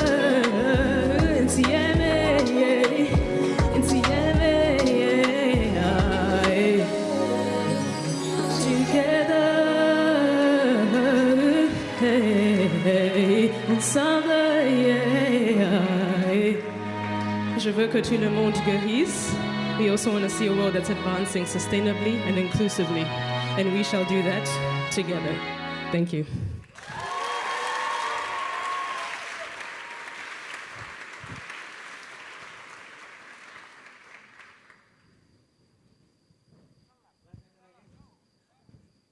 All right, let's give a round of applause for Nuran Abu Taleb.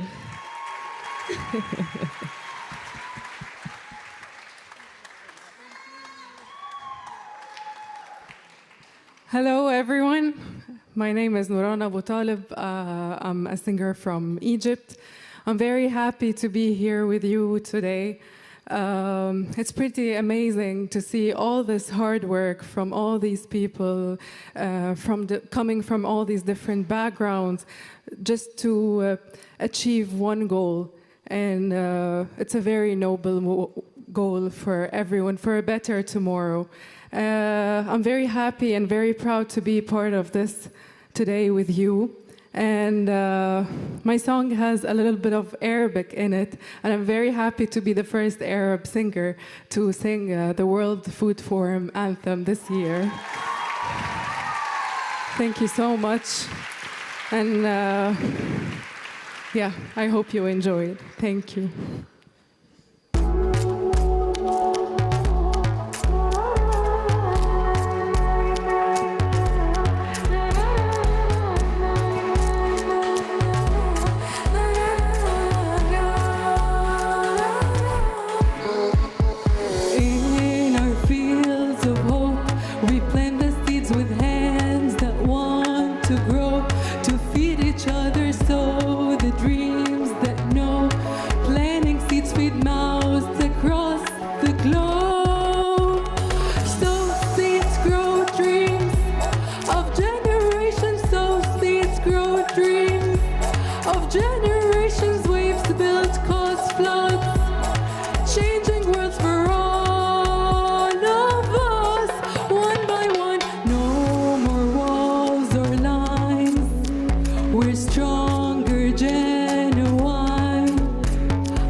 Let's keep the energy.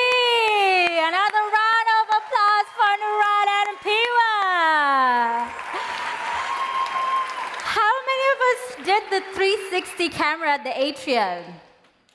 Show of hands, show of hands. If you have not, please make sure you do. When you go to that 360-degree review, the video background song is actually Nouran's. So another round of applause from Piwa and Nouran, ladies and gentlemen. And absolutely marvelous music from our youth. And this year's anthem truly captures the heart of the World Food Forum. It is now time for the closing remarks from the FAO Director General, Mr. Chu Dongyu from China, whose leadership has been an invaluable guiding force throughout this week. It is my honor once again to welcome Mr. Chu on stage. A round of applause.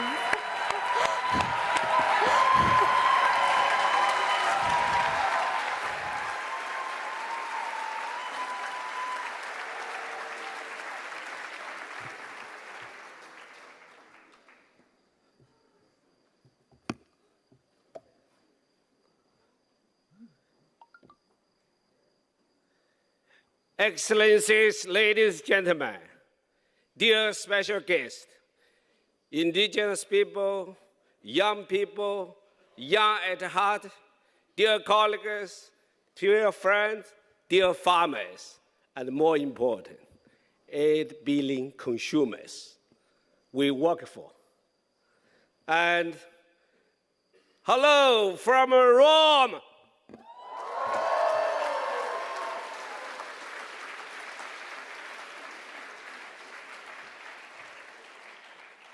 As we reach the end of this incredible week, I'm filled with passion, proud, accomplishment, and gratitude.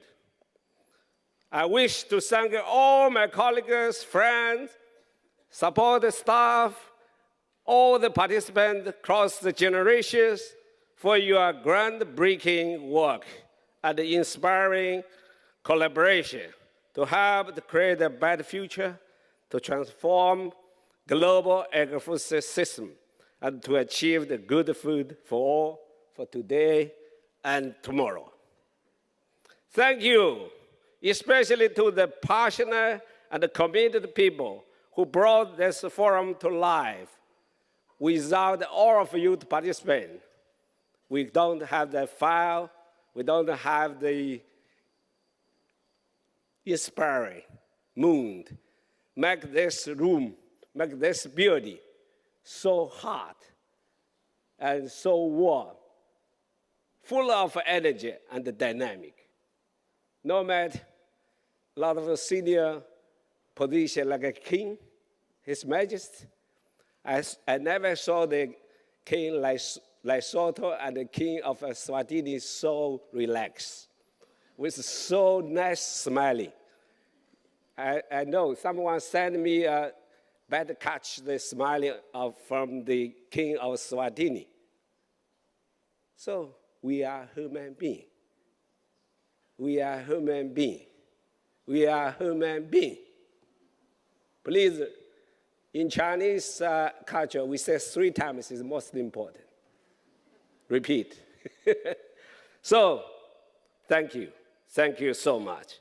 Over the past week, we have seen impressive achievement. In just 5 days, we hosted over 200 events. My friend from America, Ambassador Prescott, he asked me, how can you manage it? Not me. All of you, led by my, you see, DDG, Chief Economist, Chief Science AI, and others. Yeah, and also all these directors, and also even the interpreters, and all the, look, there's so many small opening. You didn't realize. We opened a coffee corner first, and then at the same time we opened the casa bar. And then we opened a small kindergarten. It's not the newest.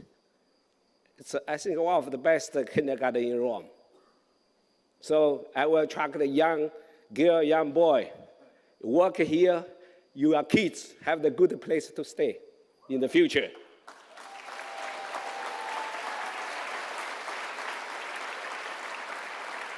And then you can share your experience, how you started play here with the youth forum. And then you will pass this passion to the next generation. Your kids stay in the new opening garden here. Kindergarten, of course. And with more than 80,000 external participants, it means they're from outside of Italy. And in this building, additional more than 1,000 kids from Italy. But those kids not only Italiano, they are from our international staff's kids and so on and so forth.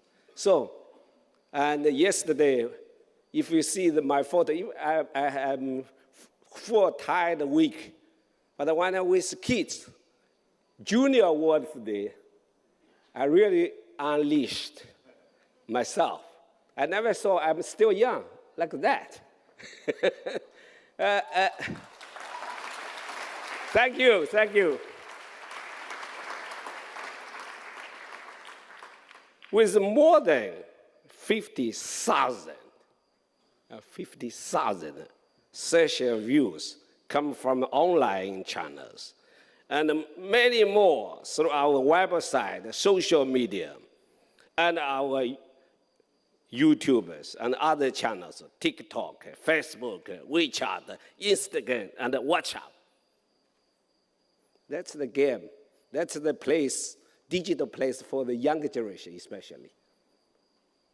Based on my colleagues' estimate from the CSI, the information responsible for digital FAO service, on the key social media, not all, platform, World Food Day and World Food Forum champion reached 1.7 billion accounts.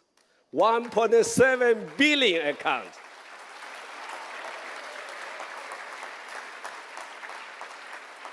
Some of you remember last year when I made a close, I said, I stayed in FAO 4 years.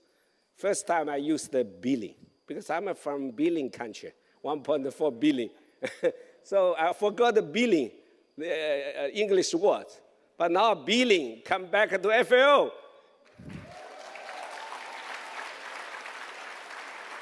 Because the first time I had a small conversation 5 years ago with the best craft. I said, what is the bigger here number? 1,000, 10,000, 100,000. Oh, that's a big number here. And then I talk about the 1 million, some say million, and they say, oh, it's big. And then now, last year it's first time more than 1 billion. Now they say it's a 1.7 billion account. I think I would say more than 2 billion. Because there are so many other, they just counted the TikTok, Facebook, WeChat, and Instagram, and WhatsApp. Those big things. I know there are a lot of small app in there, a lot of members. So, as I said 3 years ago, I wanted to create the global movement. Transform agrifood not only for it's a matter of farmer, a responsibility FAO or members or government officials or scientists. I said that 8 billion consumers should be realized we are working for them, including ourselves. Yeah, of course, we are one of the 8 billion consumers, right? That's really fantastic. These figures are the testament to the energy, collaborative spirit, and truly global scope that have defined this year's World Food Forum. And also, I'm so delighted to see last piece, they have some leading retreat already by the 2 DDG first, and then the chief economist and chief scientist. And so you start to prepare yourself. We are counting down 365 days, because next year it's a real big year. So now you can see I spent the 6 years to prepare for next year when I come. You need a passion and a passion. You need to get people think on the same page and also get on board. That's the beauty of diversity I learned from some young scientists. It's a beauty of the attitude my DDG Mauritius Martina mentioned. Attitude changes your way of life. Not the money, not the knowledge. Attitude. If you have an open attitude, you will have more friends. If you have an inclusive attitude, you have a less enemy. Remember, my young fellows here, folks, don't create an enemy.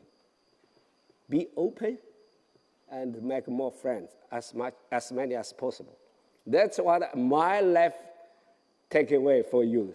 after 5 years in FAO, after 4 times of World Food Forum. And even the chief economist, when we start, he was not thinking the million. He was thinking 1,000. Because he used to work in the IFPRI, the Academy Institute. If it has 1,000 participants, it's already big enough. Yeah? So, something you never know. You change your attitude to your colleagues, to your friend, to your even opponent. I don't say the enemy. Who didn't agree with you, it's your opponent, but it's not your enemy. So be inclusive, be open, and change your self-attitude first. The Global Youth Forum, we saw the WFF Youth Assembly bring together young people from around the world to discuss their local policy priorities and challenges, identify new way forward, launching the first ever Global Youth Action Plan. You see, the young people learning to start thinking solution and action plan. They already knows how to change their doing business in the future. If they didn't have those kind of forum, they thought they're already right. They started complaining senior, parents, grandparents. Yeah? But now they come and they find the problem, and also they discuss solution and action plan. That's the global education by themselves. We are not the master teacher. We are not allowed to be master teacher to the younger generation. That's their future. They have to learn into how to manage their future. Don't worry, be happy. I always promise to the young generation, which set the roadmap to driving the activities and the impact heading into the 2025 first. The Youth Innovation Lab also recognized that rewarding young researchers, entrepreneurs, hosted the incubation and acceleration initiative and the boot camps to identify out-of-the-box actionable solutions. Youth culture and education activities inspired and brought together peoples from all ages, all parts of the world. 50 youth leaders represented 25 WFF national chapters lead initiatives that transcend boundaries and create a collective moment at the global, regional, and the local levels for good food for all, for today and tomorrow. I'm also very pleased that we launched the FAO 4 Better courses, upscaling our collaboration with academia and the research institutes, and more important, the university networks. We wanted to contribute our philosophy of FAO, based on our long-rooted traditional agricultural and culture. 4 Betters. It's endorsed by 194 members. Yeah. So that courses will be presented online repository of the over 600 multilingual certified courses free of charge as a global public good. This initiative will build on the success of the FAO e-learning academy that this year celebrated 1 million users worldwide. So I hope one day also we can reach 1 billion. I know for sure. If someone want gambling with me, I never lost the gambling. Eh? After FAO Food, Agricultural Museum and the network running several years, because people, they need good food. They should, no matter they are rich or poor, they should Google or Baidu or others. FAO, museum, and network. They started traveling. They said, hey, I'm going to which town, which places, even in Texas or in Napa Valley, what villages should be offered the traditional food and so on and so forth, and technology or even culture show. If we go to the Ethiopia, or Peru, or Mexico, or China, India, you name it, or Italy, of course. And those people, they will search. And that's created a new digital harbor for all over the world, for all the people. So that's, I know for sure, e-learning academy and FO website, digital FO, and museum will reach 1 billion visitors in a year, easily, 1 billion. First manage 1 billion, maybe, who knows? I'm a little bit conservative, I know. I'm also delighted to see how so many young youths traveled from all the corners of the globe to be here with different means of transportation. When I was young, I also took the 60 hours in the hot seat train, slow train we called, 40 kilometers per hour, 60 hours in the train. But of course, you're lucky. But still a lot of young people from the small island state and Africa and some challenging places to come to here. Definitely you are not fly with the business class. You fly with the economy. And sometimes you buy the boats or buy the trucks or buy the buses. I saw all of you come to here with a passion, with a smiling. And I recall myself 40, 50 years ago when I started traveling. Yeah, it's not easy. So that's why yesterday I said all the road leads to Rome. But Rome, I didn't say another half sentence. Come to Rome is not easy. All the roads lead to Rome. But come to Rome is not easy. I knew. Even the minister from somewhere, he told me it took us 2 days. But some people, they're so easy, but they didn't come. So it's a little bit, diversity, the world. With the generous support of the government of Ireland, also some others, I know the United States support a lot of young people to come here. No surprise. The people come here to make friends, learn each other, invisibly change your attitude. Yeah, I thank Mr. Martino. You gave the attitude words for it's become the key words for me now today. Yeah, because that's really they will change the attitude how to deal with other peoples. And you see 3 famous singers today. I don't think they are so famous before when they didn't come to FAO. One is from Zimbabwe. She was here last year and today also. And now is one from Egypt. And also before, it's the first one that the lady is from Indonesia. So Asia, Africa, I challenged Maximo. We needed a famous singer from Latin America next year.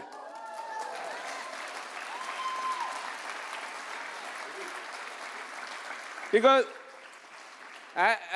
fortunately, 40 years ago, I was in Latin America. There's a lot of famous folk song, musicians, whatever. But you need to use a World Food Forum to show. Yeah.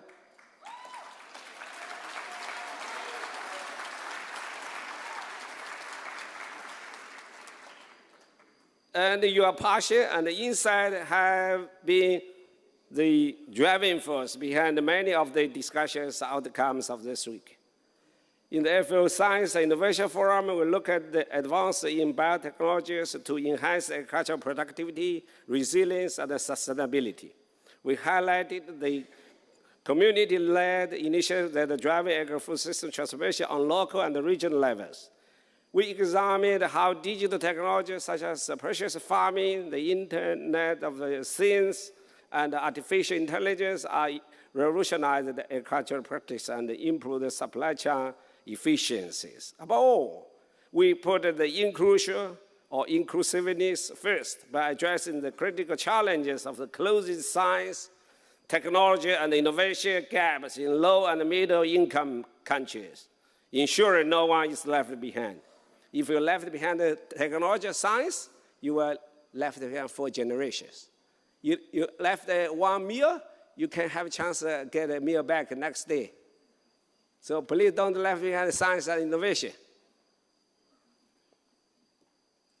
We also hear the perspective from diverse participants, from FAO members, Nobel Prize winners, scientists and innovators, including young ones, small-scale producers, and indigenous peoples. You can see 2 Nobel laureates senior, they're so serious. That professor from the Chicago, he's there, I learned from him. You know, the people, they are Nobel laureate, so humble, so easy. Yeah, he came, he left. It's not so many people surrounding him. Very simple life. So it's also a good model for young scientists, for young staff here. This forum gave me hope that science, technology, and innovation will contribute to closing the gaps among the countries and the community, not widen them. I really appreciate the Office of Innovation and the Chief Scientist, the AI, interim. They are really put a lot of efforts together with the Chief Economist and the design together. I know it's not easy, but compare 5 years ago, what is the atmosphere here? At least, as Mr. Martina said, attitude is changing. Not only myself, all the staff here, and also members are changing. Yeah? For the 3rd straight year, we showcase a presentation of country and region-specific agriculture and food value chain investment opportunities that pinpointed exactly well and how to achieve the transformation impact. And we facilitate one-on-one dialogues between the investors and the government, and that forged a new collaboration to foster the advancement of sustainable agri-food system and help achieve the goals of the 2030 agenda. Last year, the hand-in-hand investment forum resulted $3.8 billion committed in a negotiation to the country and the regional investment plan. This year, we had 29 countries and 5 regional initiatives present their investment plan and opportunities, with 115 investments designed for over 120 million beneficiaries present in total. This year, we also created a new innovative investors networking launch to facilitate networking partnerships and collaboration between development banks, foundations, and the private sectors, our members that are here at the Fora. FAO was also able to showcase the new expanding agro-informatic platform, as well as cutting-edge AI and advanced mapping used in agrifood system investment, as well as new online carbon accounting tools.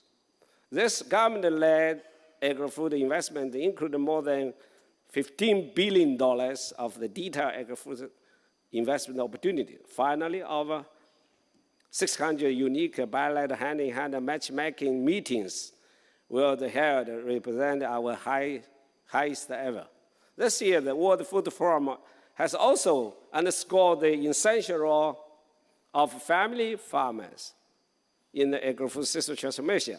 On the occasion of the midpoint of the UN Decade of Family Farming and the Global Family Farming Forum brought together thousands of participants and allowed the exchange of the experience, debate, and the reflection among the farmers, government representatives, and many different stakeholders worldwide. About 1,200 participants gathered here in FAO premises to attend this forum, and 1,700 followed remotely at the different sessions. More than 8 million were reached by our radio program, and thousands has followed the event via lively web stream, with a discussion in technical sessions, presentation, and the radio program led by over 150 speakers coming from 62 countries. These 3 days shed a new light on good practice, successfully processes, experience, and concrete policy solutions for support of the family farming. The Global Family Farming Forum was not only a space for celebration, but it has also been a concrete starting point to upscale our efforts in favor of the family farming by strengthening cooperation and innovative partnership among government, resource partners, international organizations, and family farmers organizations. FAO hosted the Global Hub on Indigenous Peoples Food System meeting. Since COAC endorsed the Global Hub in 2020, it brings together indigenous and non-indigenous scientists and research to co-create knowledge on indigenous people, food, and the knowledge system and influence global policy discussion. This year, 50 indigenous and non-indigenous experts met in the indigenous nomadic tents to discuss about the new report, the high-level panel of expertise in preparing on the indigenous people's food system. Indigenous peoples are key pillars in the fight against hunger and food nutrition. Their food system and the unique territorial management practices have fed their communities for thousands of years while they protect the environment and nature. Ladies and gentlemen, dear colleagues, I'm honored to announce here today that 2025, FAO will host the 3rd session of the UN Global Indigenous Youth Forum. I really encourage all the indigenous young people and friends to come to here to bring your food, culture, and practice and technologies and all this together to here. From the 7 regions of the world to implement the Roman Declaration you announced a year ago. FAO remains ready to keep the learning from the wisdom and the spirituality of indigenous people. The Roman Water Dialogue has also been the crucial part of the forum, focused on the integrated water resource management and its impact on the agrifood system. This week, we adopted the Roman Declaration on Water Scarcity in Agriculture, enhanced the collaboration among the FAO members, and mobilized the commitment to increase the impact of the global framework on water scarcity in agriculture, WASA. And the DDG Best Beckler already mentioned it quite long, so I say this, based on the WhatsApp, we will strengthen the Roman Water Dialogue. Not only water scarcity, flooding, water pollution, all those related to the irrigations for agrifood systems and even for ecosystem restoration. So we should become the little bit wider and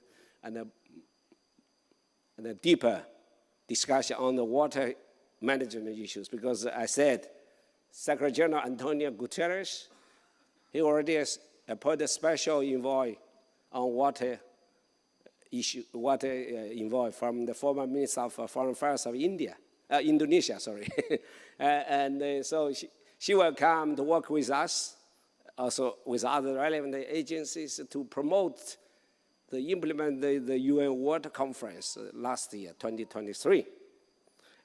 We agreed on the key operating mechanism of WhatsApp and highlighted the priority, address water scarcity in agriculture, strengthen the connection between the agriculture and the water section. As we celebrate World Food Day 2024 with the theme Right to Food for a Better Life, a Better Future, it was a timely reminder that all people have the right to adequate food, and a call to the global community to renew the commitment to build a more efficient, more inclusive, more resilient, and a more sustainable agrifood system that can nourish the world. World Food Day saw the launch of the FAO 80-1 anniversary countdown, 365 days of action leading up to the FAO 80th anniversary birthday in 2025, a milestone that will offer the opportunity to further strengthen our partnership and reaffirm FAO's unique role as the leading organization, technical agencies with the mandate to eradicate hunger and poverty support the members. Together with our host country, Italy, I unveiled the logo of the Food and Cultural Museum and another work, which will officially open on the World Food Day 2025. I already officially invited the President Mattarella. He promised he will come. So I had the privilege to present a special model of the logo of this important initiative to the President of the Republic of Italy in person, together with invitation.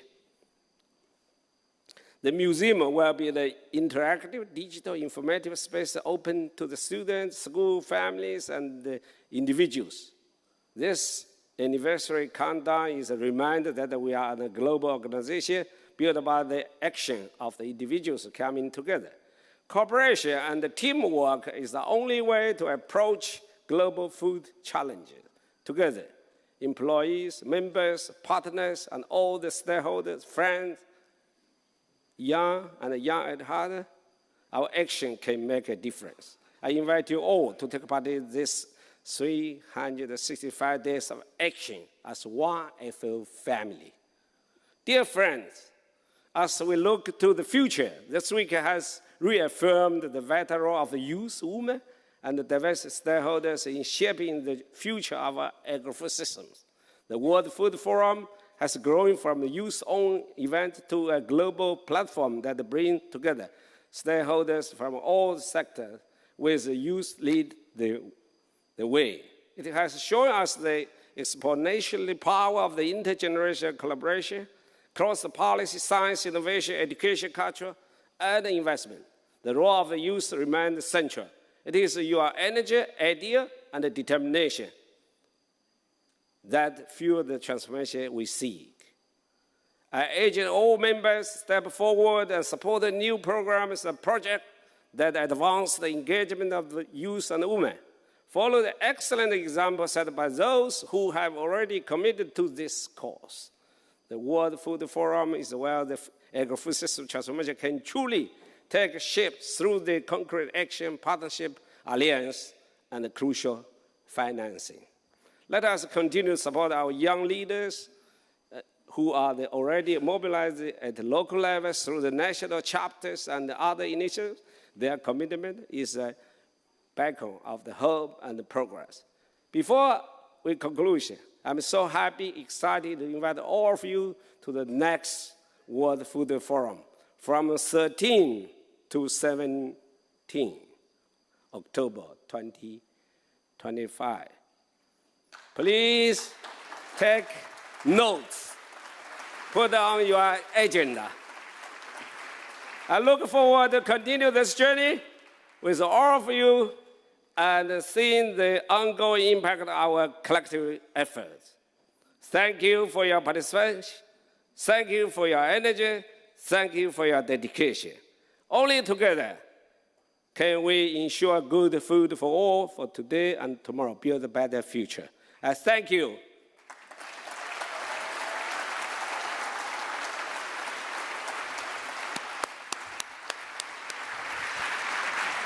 Before, I want to invite the FAO Youth Office Preparation in charge. Kasu? Yeah, where? Come. Oh, come. You see, when I saw him 5 years ago, he has full of black hair. But today, he's become a little gray and much less. I'm sorry for your hair, but you keep much fitness.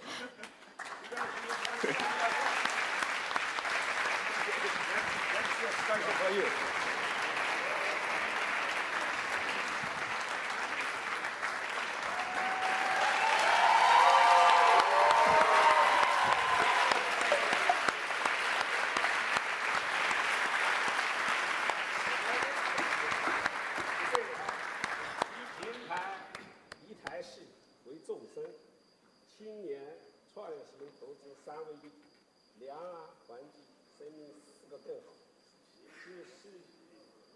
界粮食论坛召开 FAO 启动与总干龙年公历10月18 today is the 18th of October. One platform, one performance or show, and for billions of people. Youth, innovation, investment, three all in one. And better food, better nutrition, better environment, better life, for betters. So congratulations, successful conveyor of the World Food Forum. Thank you. Thank you very much.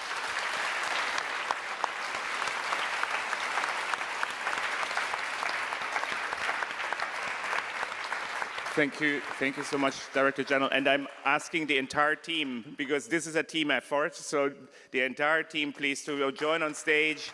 It was an amazing journey this year again, and including, of course, also the senior management that has been so supportive. Thank you very much, Chief Economist, Chief Scientist, DDG Bechtel, DDG Martina. Please also join on stage. Of course, also the regional ADGs that have been enabling all of the different chapters to be created. Please come on stage. And Director General, of course. And also the former DG, Mr. Graziano. Please come join us. You are young at heart.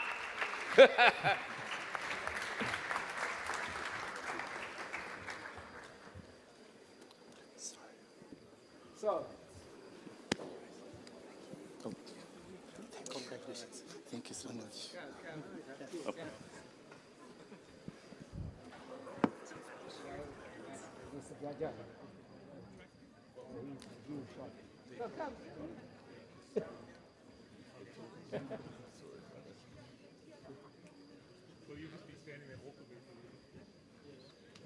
Okay, thank you. Thank you too. You have become the famous moderator.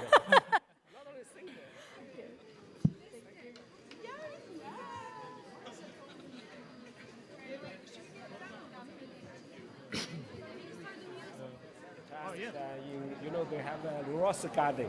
Yeah. About 100 miles. Congratulations, everybody.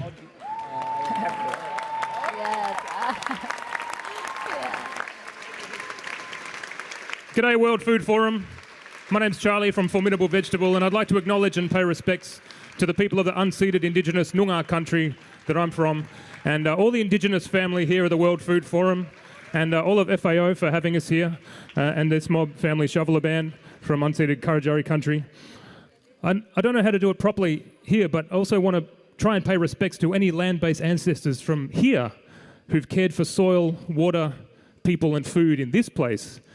And we're all here to celebrate and respect food. And for anyone else who likes to pay respects, I have a bit of a fun idea. Because we have a choir. Did you know that? I like to sing. If you like to sing, say yeah. If you like to sing, say yeah.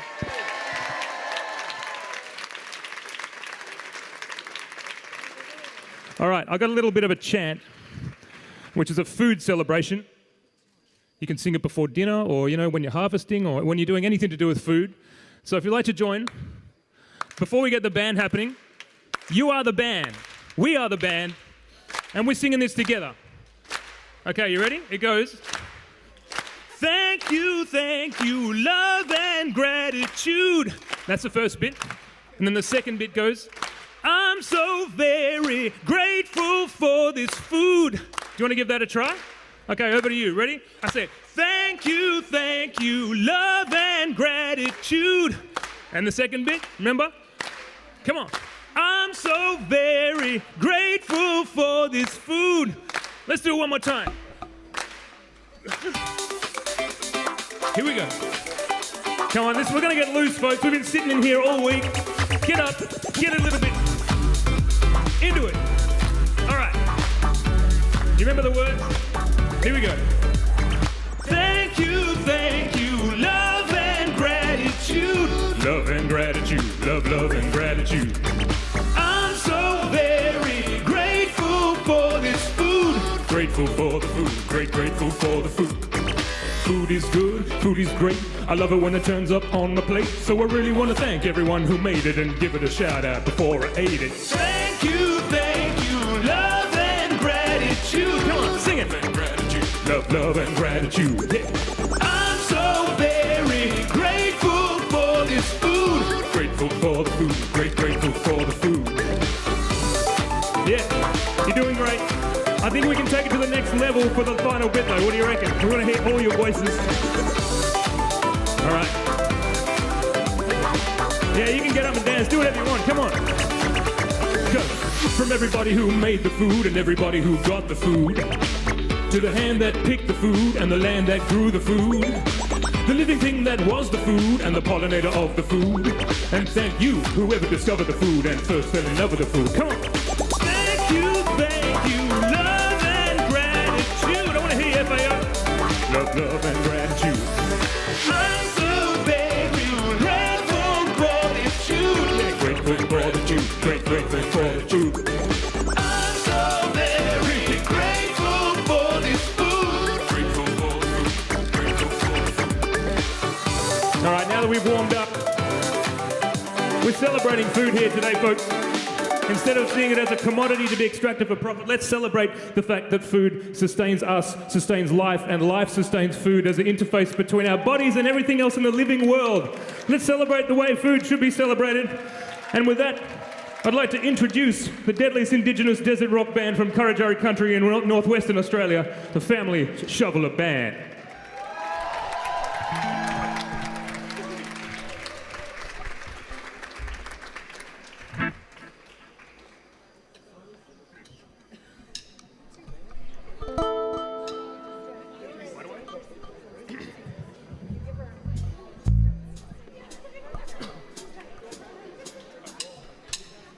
Wide, wide, ja, one girl,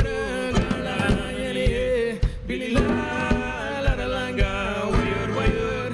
Wide, wide, ja, one girl, Billy la, la, la, langa, weird, weird. Food of the country, food of the land, food of the people. Willy, willy, guarding at the grandma. Food of the country. Food of the land, food of the people. Wired, wired, wired, wired. Ja, one girl, gala, yali, really la, la, la, langa. Wired, wired, wired, wired. Ja, one girl, gala, yali, really la, la, la, langa. Wired, wired. Talk to the land, and the land talks back, calling out to be heeded. Walk with the people, down the old track, to the place where sovereignty was never ceded. 40,000 years living off this land, 40,000 years collecting food from the red sand, walking on the edge, looking down into the water, willy, willy, guarding at your grandma. Food of the country, food of the land, food of the people. Willy, willy, guarding at your grandma. Food of the country, food of the land, food of the people. Wire, wire.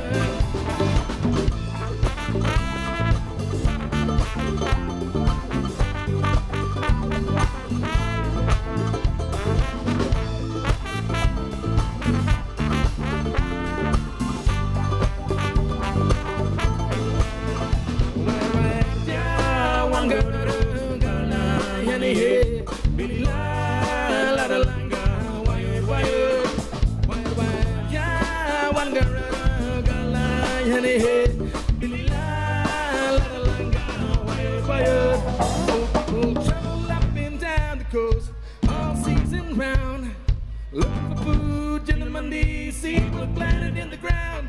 Food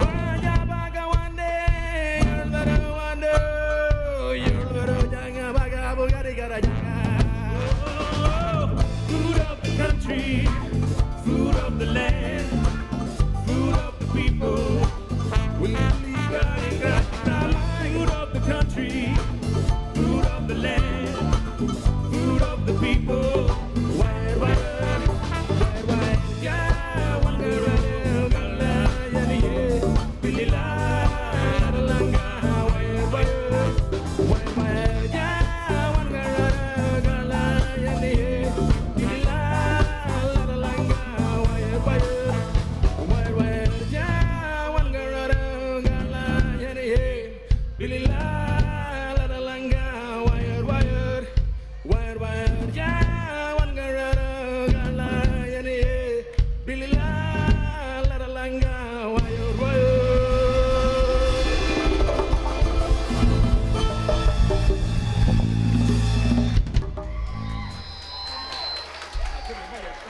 you.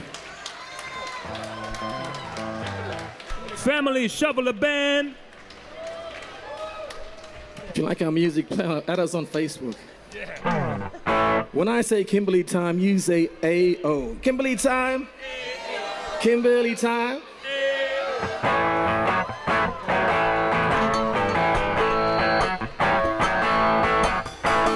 Here I stand and I'm looking out, looking on down the road.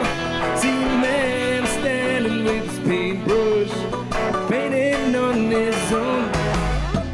Told him where I come from, a place so far away. Said never seen that country I call home. Come on, take a trip to the Kimberleys, any old time of year. And the cyclone comes and blows us out every once a year. Let's take a ride on the highway, maybe see the coastal view, or wander through them spinning plains, or just take a trip to Blue. This road keeps on going, I'll take a dip in running water. No time wasted out here, we're running on Kimberly time. Here we go, folks, out here. Hey, Kimberly time. Hey, Kimberly time. Kimberly time. Out here. Hey, Kimberly time. Kimberly time. Kimberly time. Here I stand on a bitumen road when the trucks are moving fast. People at the parking bay looked at me and waved. It's a beautiful day in the Kimberley. Might take a walk out on the marsh, head out on that red dirt road, or sleep out under the stars. Come on, take a trip to the Kimberleys, any old time of year. Then the cyclone comes and blows us out every once a year. Take a ride on the highway, maybe see the coastal view, or wander through them spinning plains, or just take a trip to Brew. This road keeps on going, I take a dip in running water. No time wasted out here, running on Kimberly time. Out here, Kimberly time. Kimberly time. Kimberly time. Out here, Kimberly time. Kimberly time.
Again,